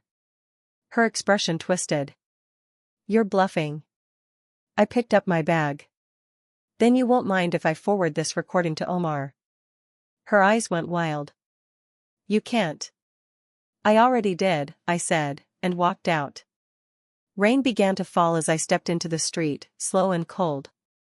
I tilted my head back and let it hit my face, feeling the last remnants of weakness wash away. Behind me, the cafe door burst open. My sister's voice chased after me. "You don't know what you've started." I didn't turn around. Because she was right. I didn't just start a case. I started a war. The courthouse steps glistened with rain when I arrived. Gray skies. Cameras waiting like vultures. Omar was already there, crisp suit, calm eyes, my opposite and my armor. "This is it," he said quietly. "Once we present everything, there's no going back." "I never planned to," I replied. Inside, the courtroom buzzed with whispers, reporters, distant relatives, strangers pretending interest. My mother sat at the defendant's table, her posture perfect, her grief rehearsed. My sister beside her, trembling just enough to look human. My brother sat stiff, jaw tight, pretending this was all beneath him. When I took my seat at the petitioner's table, my sister wouldn't meet my eyes. She looked like someone who'd already seen the ending. The judge entered. The murmurs died. Omar stood, his voice steady, unhurried. "Your Honor, we present evidence of deliberate forgery, coercion, and concealment within the late Mr. Siddiqui's estate. The recordings, the bank transfers, the verified signatures, they all point to the same truth. The respondents sought to erase my client from her rightful inheritance." He played the audio. My father's voice filled the room, weak, raw, real. "My daughter, Hira, must be protected if they attempt coercion." The sound of it cracked through the silence like thunder. My mother's lips moved silently. "Stop, stop, stop." My sister covered her mouth. My brother slumped back, eyes darting to the reporter scribbling furiously. Then Omar presented the second recording, Rida's trembling voice from the cafe. "We just signed what he gave us." The courtroom seemed to freeze mid-breath. The judge leaned forward. "Who is he?" Omar answered quietly, "We believe that refers to Mr. Faraz Amir, one of the late Mr. Siddiqui's business partners. We have evidence of his involvement, Your Honor." He placed a file on the table, a name, an address, and the time-stamped attempt to access my father's safe deposit box the week after I did. The judge's tone hardened. "You're saying there are external actors involved?" "Yes, Your Honor. And my client has reason to believe those actors are still attempting to interfere." The room erupted in whispers. Cameras flashed. My mother's attorney objected, but the judge cut him off. Objection overruled. "We'll investigate this further." My sister turned toward me, pale as paper. "Hira, please," she whispered. "You're destroying everything." I looked at her, steady, silent. "Good." When the session adjourned, Omar leaned in. "We did it. The injunctions approved. They're frozen out." But I wasn't listening. Across the street, through the courthouse window, a man stood under an umbrella watching us. No camera. No notes. Just watching. He met my gaze and smiled faintly, cold, knowing. The same name on the file. Faraz Amir. The one Dad had once called a necessary devil. And in that moment, I realized my family wasn't the final war. They were just the first battle. The rain hadn't stopped by the time I reached the trustee's office, and the sound of it against the windows made the room feel smaller, tenser, like the walls themselves were listening. Omar stood near the conference table, flipping through a thick folder. The trustee sat at the head of the room, calm but unreadable. When the door opened, I didn't turn, I already knew who it was. My family carried silence differently now, brittle and afraid. My mother entered first, chin high, eyes hollow. My sister followed, pale beneath her foundation. My brother trailed behind, trying to look detached but twitching at every sound. I didn't greet them. I didn't have to. Omar began without preamble. "We're here to finalize the post-audit proceedings. As of this morning, the trust has been legally reinstated under its original terms. All fraudulent filings have been nullified." The trustee added, "The primary beneficiary remains Ms. Hira Siddiqui." The air cracked open. My mother's composure shattered first. "You can't just." The trustee's voice cut through hers like a blade. The court can, and has. My sister slammed her hand against the table. You don't understand what you're doing. You're ruining our lives. I finally looked up at her, my voice soft. I'm not ruining them. I'm just returning what you stole. My brother muttered something under his breath. Omar ignored it, opening another folder. We've also submitted evidence of wire transfers from the trust account to an external consultancy, registered under the name Amir Holdings. My mother froze. What did you say? Amir Holdings, Omar repeated. Owned by your late husband's business partner, Mr. Faraz Amir. Those payments were authorized within days of the forged filings. Which suggests coordination. My sister's face drained of color. That's not possible. He told us. Go on, Omar prompted gently. What did he tell you? Her mouth clamped shut. The trustee turned to her, expression neutral. Ms. Raida Siddiqui, do you confirm you had direct contact with Mr. Amir regarding the estate? Her eyes darted to my mother, who stared straight ahead, rigid, silent.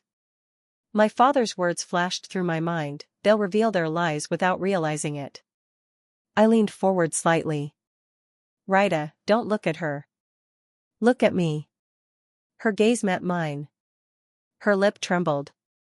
He said it would protect the company, she whispered. The room went silent. The trustee nodded slowly. That will be noted in the record.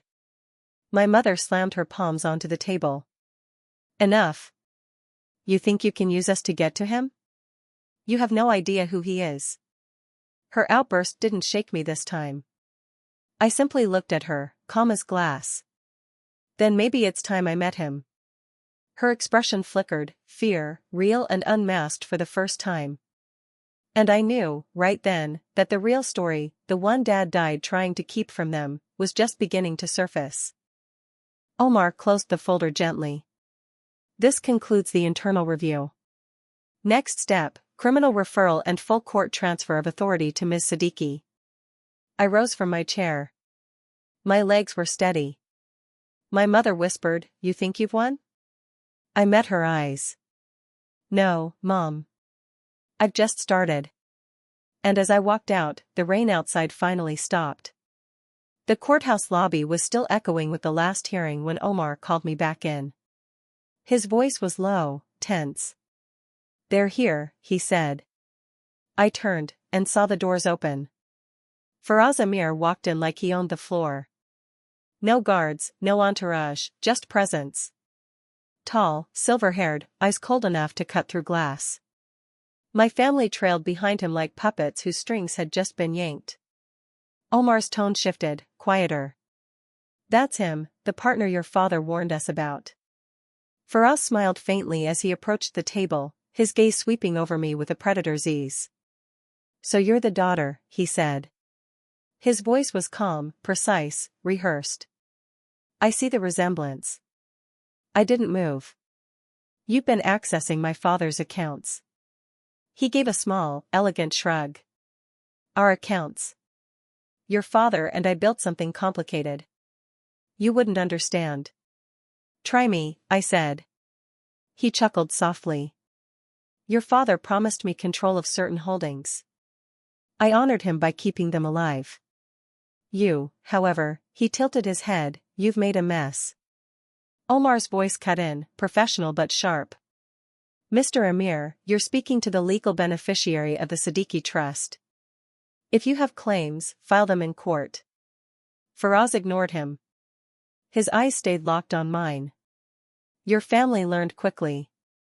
They just didn't learn enough. I gave them an option, remove you quietly or lose everything. My mother flinched. My sister's breath hitched. My brother looked down. I stepped closer. So you're admitting coercion? He smiled again. I'm admitting business. Omar clicked his pen. That'll do. Faraz's gaze flicked to the pen, realizing too late that the recorder was live. The room went still. You'll regret this, he said finally, his mask cracking for just a second. You don't know what your father owed. I held his stare. No, I said, but I know what he left. And it wasn't fear. The trustee stepped in. Mr. Amir, you're being served. He turned to leave, but not before leaning close enough for me to hear him whisper, this isn't the end, Hira. You inherited a war. I didn't blink. Then I'll fight like his daughter. When he walked out, the sound of his shoes on the marble floor echoed like a clock starting again, counting down to the next battle. Omar exhaled slowly. He's just given us everything we need. I nodded, my voice steady. Good. Let's finish this. The courtroom was so quiet you could hear the rain dripping against the windows. Omar stood beside me, steady as always, while my family sat across the aisle, their lawyers whispering frantically. Faraz Amir was there too, calm, unreadable, like a man watching a chessboard he believed he'd already won. But the moment the clerk began reading the charges, fraud, coercion, falsification of estate documents, something in his face twitched. The judge looked directly at him. Mr. Amir, your financial transactions with the Siddiqui family have been reviewed. Funds were transferred from protected trust accounts under falsified authority. How do you plead? Not guilty, he said smoothly. Omar spoke next. Your Honor, we present recorded evidence. Mr. Amir admitting to interference with the estate. The courtroom monitors flickered to life. His own voice filled the room, steady, confident, damning. I gave them an option, remove her quietly or lose everything. My sister made a strangled sound. My mother's face collapsed into her hands. My brother stared blankly, like he'd finally understood what losing really meant. The judge leaned forward. And the her in question refers to the beneficiary, Ms. Hira Siddiqui? Faraz hesitated for the first time. Yes. It was one word, but it landed like thunder. Omar's voice was calm but cutting. The defense's entire case collapses on that admission. We request immediate enforcement of trust control, restitution of all stolen assets, and referral to the Financial Crimes Unit for prosecution. The judge nodded slowly. Approved. I didn't move. I just listened, to the sound of paper rustling, to my mother's muffled sobs, to my sister's whisper, we didn't mean. But I wasn't listening to them anymore. Because across the room, Faraz was staring at me, still composed, still dangerous. He leaned toward his lawyer and whispered something. Then, before the bailiff could approach, he turned to me and said quietly enough for only I to hear. Your father didn't tell you everything, did he? My pulse froze. What? He smiled faintly.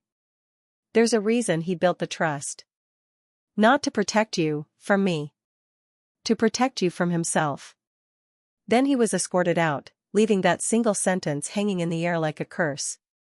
Omar touched my arm gently. We won, Hira. It's over. But as the courtroom emptied, I realized Faraz was wrong about one thing. It wasn't over. It had just shifted. Because if my father had built walls around the truth, then I was the only one strong enough to tear them down. And I intended to. The night before the next hearing, I barely slept. I lay awake, staring at the ceiling, every detail replaying in my head, the signatures, the laughter, my father's voice on that recording. I had spent months being buried under their lies. Tomorrow, I was walking into a room built for truth. By morning, the city felt colder, quieter. I arrived early, just to watch them walk in. My mother in muted gray, pretending dignity. My sister gripping her phone like a weapon. My brother already sweating through his suit. The bailiff called our names. The judge entered. Omar's tone was calm, measured, lethal. Your Honor, he began, we present the final documentation confirming that the Siddiqui family, in coordination with Mr. Faraz Amir, knowingly filed falsified documents to redirect the estate. We request full restitution, immediate transfer of control, and criminal review. The evidence screens flickered to life, bank transfers, timestamps, recorded threats. Every lie they'd told now had a date, a voice, a trace. My sister tried to interrupt, but the judge silenced her with a glare. My mother's attorney stammered through excuses, grief, misunderstanding, clerical error, but the judge's voice cut clean through. This was not error, she said. This was orchestration. When it was my turn to speak, I rose slowly. My palms were steady. I was told to sign things I didn't understand, I said. I was told to stay quiet for the sake of family. I was told love required obedience. But my father didn't raise me to serve lies. He raised me to survive them. The room was silent except for the judge's pen scratching across paper. Her decision came minutes later, concise, final, devastating. Full reinstatement of the trust to me. Criminal proceedings against my mother, my sister, and the Amir Corporation. The sound of the gavel was the sound of my life cracking open. My sister sobbed. My brother stared at the floor. My mother whispered something I couldn't hear. When the bailiff led them away, Omar turned to me. It's over, he said softly. I looked toward the empty witness stand, where my father's nameplate had once Saturday. No, I whispered. It's finally begun. Because justice wasn't peace. It was power. And I finally had both. The verdict spread faster than I expected. Within hours, news outlets and legal blogs were already dissecting the Siddiqui family scandal. By the next morning, my phone was flooded with messages. Some were sympathetic. Others were venomous. Old friends resurfaced, pretending they'd believed in me all along. But the only message I opened was from Omar. Subject: enforcement confirmed. All assets are now frozen pending restitution. Full transfer to your control within 10 business days. Security detail advised. Amir's attorneys already appealing, prepare for pressure. Pressure. That word had defined my entire life. The difference was, now, I controlled where it landed. I spent the afternoon at home, alone, in the house that had once been theirs. The furniture felt foreign, the silence louder than ever. I walked through each room slowly, like I was meeting it for the first time. In the living room, I found one of my mother's scarves draped across the back of a chair. I picked it up, faint scent of jasmine and smoke still clinging to it, and for a fleeting moment, grief replaced fury.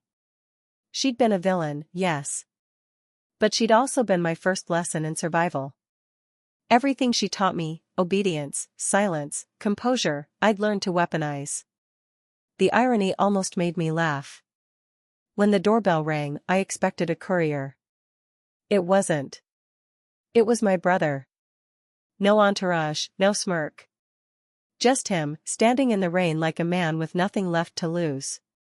Can we talk? He asked. I studied him for a moment.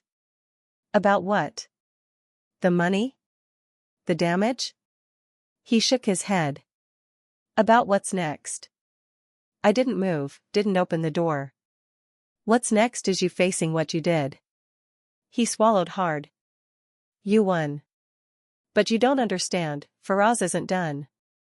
You exposed him, but he's still out there. And Mom, his voice cracked. She's terrified of what he'll do. I stepped closer. So you want me to protect her now? After everything she did? He shook his head. I want you to understand Dad wasn't clean either. Faraz wasn't lying about everything. There are files, contracts, things Dad hid from all of us. If Faraz goes down, he'll take the company and Dad's name with him. I felt my pulse quicken. Then let him burn it. He stared at me for a long moment, rain streaking down his face. You really are Dad's daughter, he said finally. He used to say that, cold when he needed to be. I opened the door just enough to meet his eyes. No. I'm just what you all created. He nodded once, something like regret flickering across his face, then walked away without another word. I closed the door, locking it. Omar's words echoed in my mind, they'll panic before they crumble. But now I understood something new, panic was only phase 1. After that came desperation. And desperate people don't just lie. They destroy. I sat down at my father's old desk, opened my laptop, and started cataloging everything. Every document, every transaction, every recording. If Faraz wanted a war, I'd give him one. Because this time I wasn't the quiet daughter waiting to be erased. I was the heir with evidence. And I was just getting started. The storm outside was nothing compared to the one in that courtroom. By the time the final evidence was presented, there was no room left for denial. The paper trail Omar and I had built, emails, forged signatures, money transfers, was airtight. My mother sat silent, eyes vacant. My sister looked hollow, mascara streaked like ash. My brother's hands trembled against the table as the clerk read the charges one by one. Then the judge spoke. Her tone was flat, merciless. Given the evidence presented, this court finds in favor of Ms. Hira Siddiqui. Full control of the Siddiqui Trust is hereby restored to her, effective immediately. Further, due to proven acts of fraud and coercion, the respondents will face criminal proceedings under financial misconduct statutes. The gavel hit. 3 seconds of silence. Then chaos. My sister broke first, sobbing, pleading, whispering my name like it still meant mercy. My brother cursed under his breath. My mother just stared at me, empty, furious, utterly defeated. She mouthed the same words I'd heard at that Christmas dinner. Go live in the streets. But this time I smiled. Omar leaned close. It's done. I nodded, watching the bailiff move toward Faraz Amir. He stood slowly, adjusting his cufflinks, and turned to me with a faint smile that didn't reach his eyes. This round, he murmured. Enjoy it. He walked out in cuffs, still looking like the man in charge. That was what made him dangerous. My sister screamed his name, as if calling for him could change the verdict. My mother whispered, "You've destroyed your blood." I turned to her. No, I purified it. When I stepped out of that courtroom, reporters swarmed, cameras flashing. But all I could hear was my father's voice in my memory. Tell her I left her the means to fight. I had. And I'd won. But as I looked across the street, through the rain-streaked glass, I saw a black car idling. In the passenger seat, a woman I didn't recognize was watching me, eyes cold, expression unreadable. She lifted her phone. Clicked a photo. Then the car pulled away. I stood there, soaked and unshaken. Because if my family's lies were fire, I was already flameproof. This wasn't the end of the story. It was the start of the empire my father built, and I reclaimed. The days that followed were a blur of reporters, legal filings, and phone calls I didn't answer. The story had already gone public, and the world loved it, the humiliated daughter who took down her corrupt family. But victory didn't feel like joy. It felt like aftermath. Omar kept me updated in measured tones. The audit's complete, he said over the phone. We found more than expected, hidden accounts, dummy corporations, and property registered in fake names. You were right. It goes deeper. How deep? I asked. Deep enough that they'll never recover, he said. I stood at my apartment window, watching the city move as if nothing had changed. And for us? He's out on bail, Omar replied. But not for long. The prosecution has him tied to multiple fraudulent filings. He'll try to bargain, but we're ahead. I hung up and turned back to the stack of papers on my table, bank statements, property titles, old letters. Every page was a monument to deceit. Then I found one folder that hadn't been there before. No courier label. No envelope. Just a thin black folder, placed neatly on top of the pile. Inside was a single sheet of paper. Typed. Anonymous. Your father's company wasn't the beginning. Check Amir Holdings Archives. 2012. You'll find the file titled Orion. My pulse slowed, not sped. Fear had long since stopped living in me, only calculation remained. I took a photo of the note and sent it to Omar. He called back immediately. Where did you get that? It was left at my door. Lock it. Don't touch anything else. I'll send someone to scan for prints. I already know who sent it, I said. Who? The woman in the black car, I whispered. She's working for him. The line went quiet. Then Omar said, then this isn't over. He's moving again. I looked down at the note, the word Orion staring back like a warning. The family was destroyed. The case was won. But the war my father started, the one I inherited, wasn't finished. I folded the paper carefully, sliding it into the drawer beside my father's letter. Let him move, I said aloud. This time I'll be ready. Because Faraz might have built the first empire of lies. But I was going to build the second, out of truth, silence, and revenge. The rain returned the next morning, steady and deliberate, the kind that sounds like time passing. I sat in my father's old office, the one the court had officially transferred into my name, staring at the thick mahogany desk that still smelled faintly of him. The walls were lined with files I hadn't yet opened. His empire, now mine, wasn't just wealth. It was memory. It was weaponry. Omar arrived right on time, trench coat damp from the weather, expression grave. He placed a folder on the desk. Amir Holdings, he said. We dug into it. The note was right. There's a file called Orion. I leaned forward. And? He opened the folder. The papers inside were dense, financials, contracts, foreign transfers. Orion, he explained, wasn't just a project. It was a holding company your father and Faraz built 12 years ago. Shell accounts, overseas subsidiaries, discrete funding. They called it Orion because it was designed to stay invisible. My skin prickled. For what? Omar hesitated, flipping to the last page. For lobbying. Political donations. Off-the-books money trails. Some legal, some less so. I stared at the numbers, the signatures. My father's name appeared on half of them. Faraz's on the rest. He wasn't just protecting me, I whispered. He was hiding me from this. Omar nodded.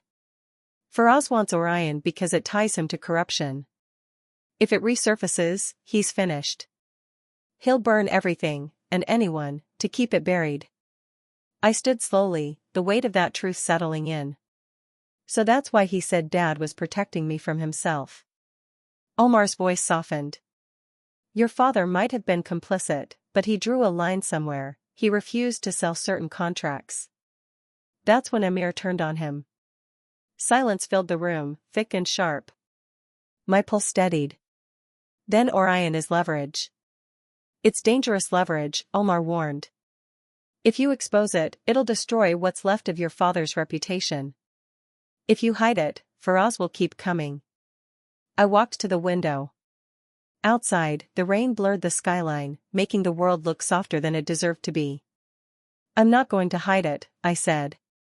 And I'm not going to destroy it. Omar frowned. Then what? I'm going to own it. He blinked. Own it? I turned to face him, calm, deliberate. Orion was built on lies. I'll rebuild it on truth. I'll make it legitimate, and in doing so, I'll erase every weapon he has left. Omar stared for a long moment, then nodded slowly, almost reluctantly. You really are your father's daughter. I smiled faintly. No. I'm his evolution. Lightning flashed outside, illuminating the papers spread across the desk. The empire my father created, the one Faraz corrupted, was alive again. But this time it was in the hands of the daughter they tried to erase. And I wasn't afraid of the dark anymore.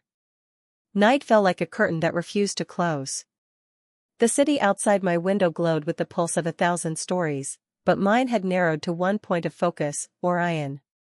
The documents were spread across my desk, names, transfers, contracts stamped in ink that had outlived their truth. Each page whispered a different betrayal. My father's signature ran through them like veins through marble, beautiful, incriminating, human. Omar had gone for the night, but I stayed, reading until the numbers stopped looking like currency and started looking like confessions. A soft knock interrupted the silence. I froze. Another knock, 3 slow taps. I moved to the door, heart steady, not fast. Fear wasn't my language anymore. When I opened it, a woman stood there. Mid-30s, sleek black coat, rain on her hair. Her eyes were the same cold gray as Faraz's. She didn't ask to come in. She stepped past me as if she already owned the floor. "You're a difficult woman to reach, Miss Siddiqui." I didn't answer. She turned, studying the papers on my desk. "He said you'd be stubborn." I closed the door. "You work for Faraz." Her smile was small, deliberate. "Worked." Past tense. "You might say our partnership has expired." I watched her carefully. "What do you want?"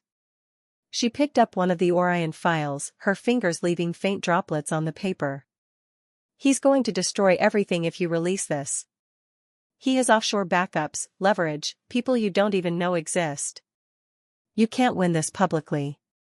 "Then I'll win it quietly," I said. She laughed once, softly. "Just like your father." Something in my chest tightened. "You knew him." "Everyone who mattered knew him," she said. "He started Orion for the right reasons. But power changes people.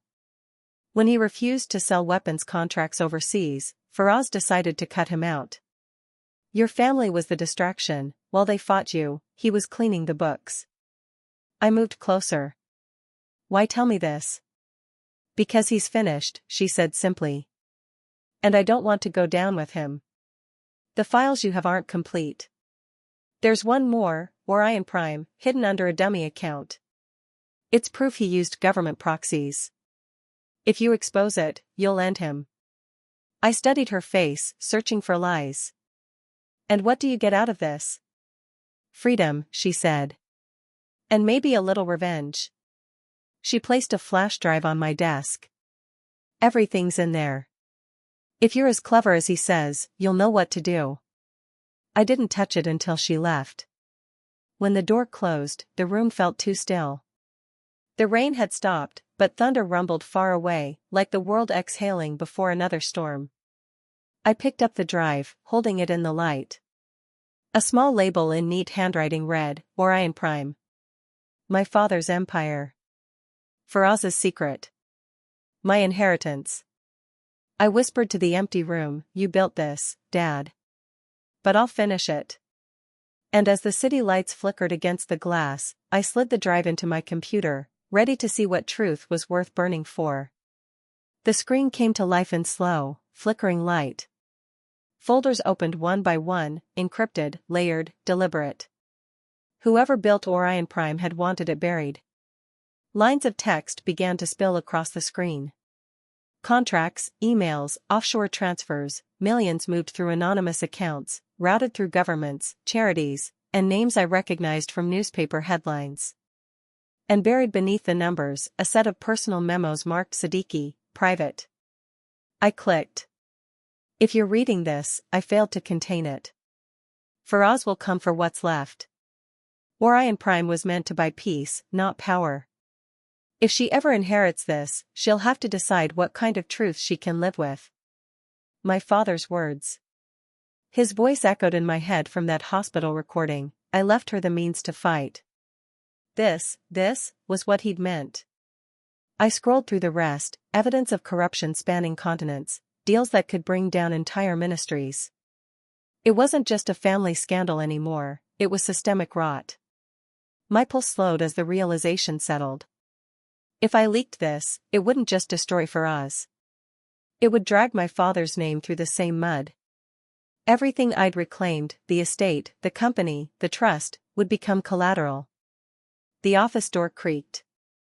Omar stepped inside quietly, coat still damp from the rain.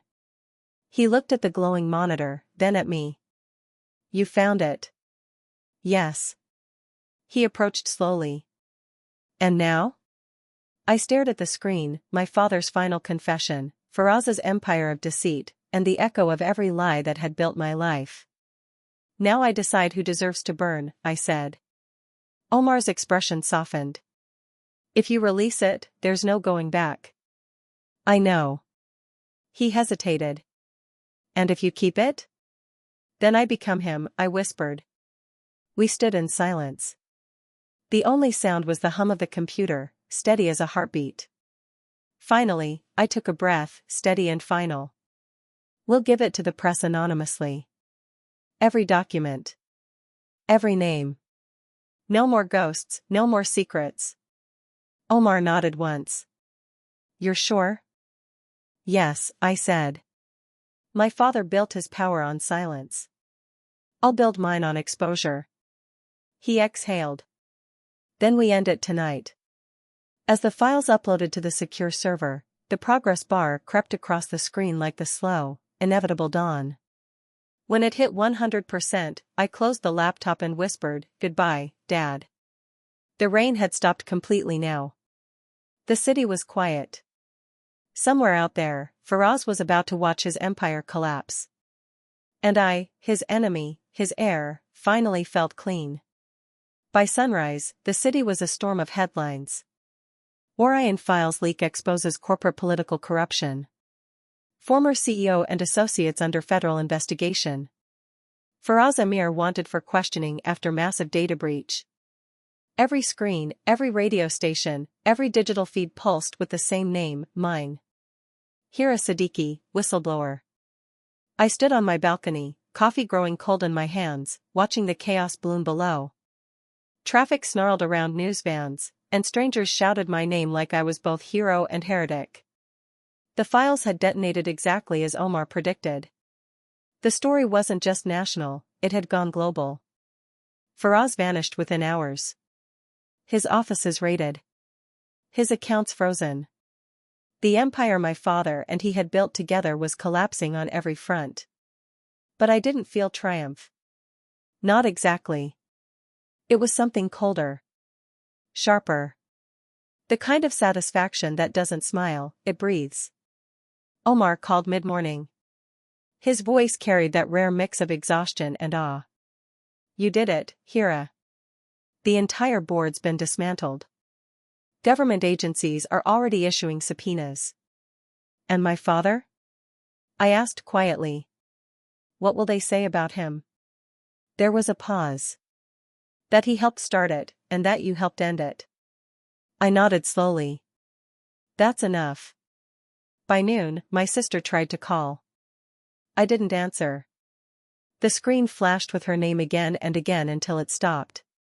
Then a text appeared. They're questioning Mom. She's not well. Please, whatever's left of US, don't destroy it completely. For a moment, I just stared at it. The girl I'd been, the one who still hoped for love from the people who fed her pain, wanted to reply. But the woman I'd become typed only one line. You destroyed it when you erased me. I put the phone down. No more begging. No more explanations. That evening, Omar came by. The rain had returned, tapping lightly on the window like an afterthought. He sat across from me, studying my face. You're calm, he said. I'm finished, I replied. He smiled faintly. No one ever finishes. They just learn how to begin differently. Then I'll begin as myself, I said. He nodded. The world already knows your name now. But what will you do with it? I looked out at the skyline, glass towers and lightning flickering in the distance. Rebuild what my father broke, I said. And make sure no one like Faraz ever does it again. Omar stood to leave, his voice quiet but resolute. Then the war ended in the right hands. When he was gone, I stood at the window until the last of the storm faded. Below, the city lights pulsed like a heartbeat, loud, alive, unafraid. For the first time, I wasn't surviving my family's story. I was writing my own. And as I turned away from the window, a single thought followed me into the quiet. Power doesn't corrupt everyone. Sometimes, it corrects them. By the third day after the leak, everything my family had built, their comfort, their masks, their illusion, was gone. The authorities had seized our properties for investigation. News crews hovered like vultures outside the mansion gates that used to lock me out. My mother was under questioning. My sister's name trended next to words like forgery and fraud. My brother's company suspended him indefinitely. And me? I was no longer the scandal. I was the source. The whistleblower. The heir. The storm that broke the silence. I walked through the glass doors of what used to be my father's corporate headquarters. They'd already changed the nameplate outside, Siddiqui Foundation. My name beneath it. My heels echoed down the hall as I entered his old boardroom. The same table where decisions had been made in whispers. The same table where I was never invited. Omar followed quietly, a folder in his hands. Final court clearance, he said. Everything's yours now, legally, irrevocably. I took it, skimmed the stamped pages, and exhaled. The sound felt like the closing of a wound. Have they found for us? I asked. Omar shook his head. Interpol issued a warrant. He'll surface eventually. Men like him always think they can still win. Good, I said. Let him try. He studied me for a long moment. You're different, you know. I had to be, I said simply. My father built empires. My family built illusions. I had to build something stronger. What's that? He asked. I looked around the boardroom, the polished walls, the city beyond the windows. Accountability, I said. And maybe a future where women like me don't have to inherit war to find power. He smiled faintly. Then I think you're exactly where you're meant to be. I nodded, eyes on the skyline. Maybe. But I'm not done yet. On the table beside the legal documents lay the flash drive labeled Orion Prime. I picked it up one last time, weighing it between my fingers.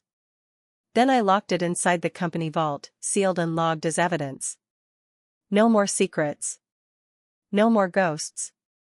Just legacy, rewritten. As Omar left, he paused at the doorway. What will you do now, Hira? I smiled. Live. And when he was gone, I sat alone in the chair that used to be my father's.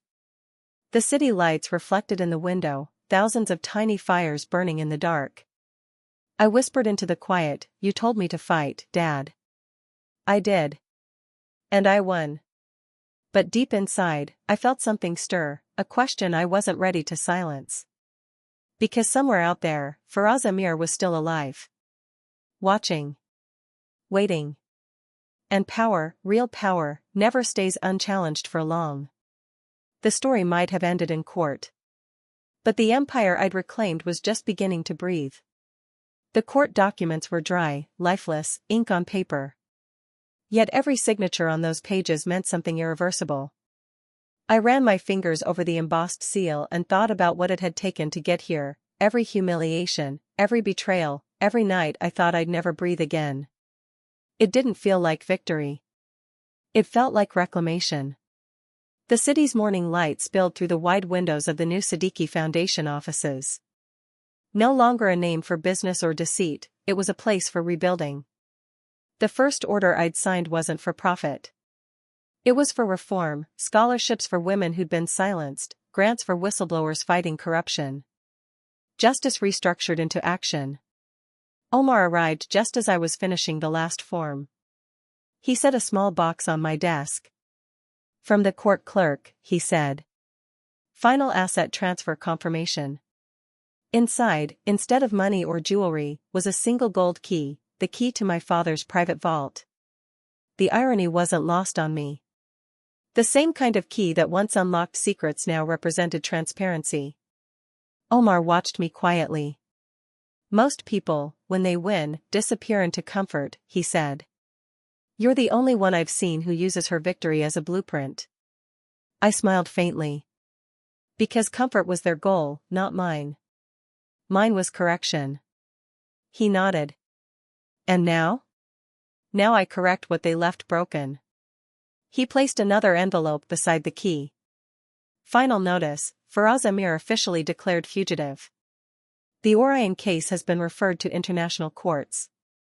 For the first time in months, I felt my shoulders drop, the tension leaving me like smoke. So the ghosts are finally running, I murmured. Ghosts always run, Omar said. It's the living who rebuild. He left me alone with the papers, the silence, and the city. I turned the gold key in my hand and whispered, "You taught me to be quiet, Dad. But you also taught me to see. And I see everything now." The reflection in the glass wasn't the obedient daughter anymore. It was the architect. I didn't inherit money. I inherited control. And control, wielded by the right hands, can rewrite bloodlines. Outside, the wind carried the faintest sound of thunder. I smiled at it, the way soldiers smile at familiar battlefields. Let them come. I'd fought my family and won. The world was next.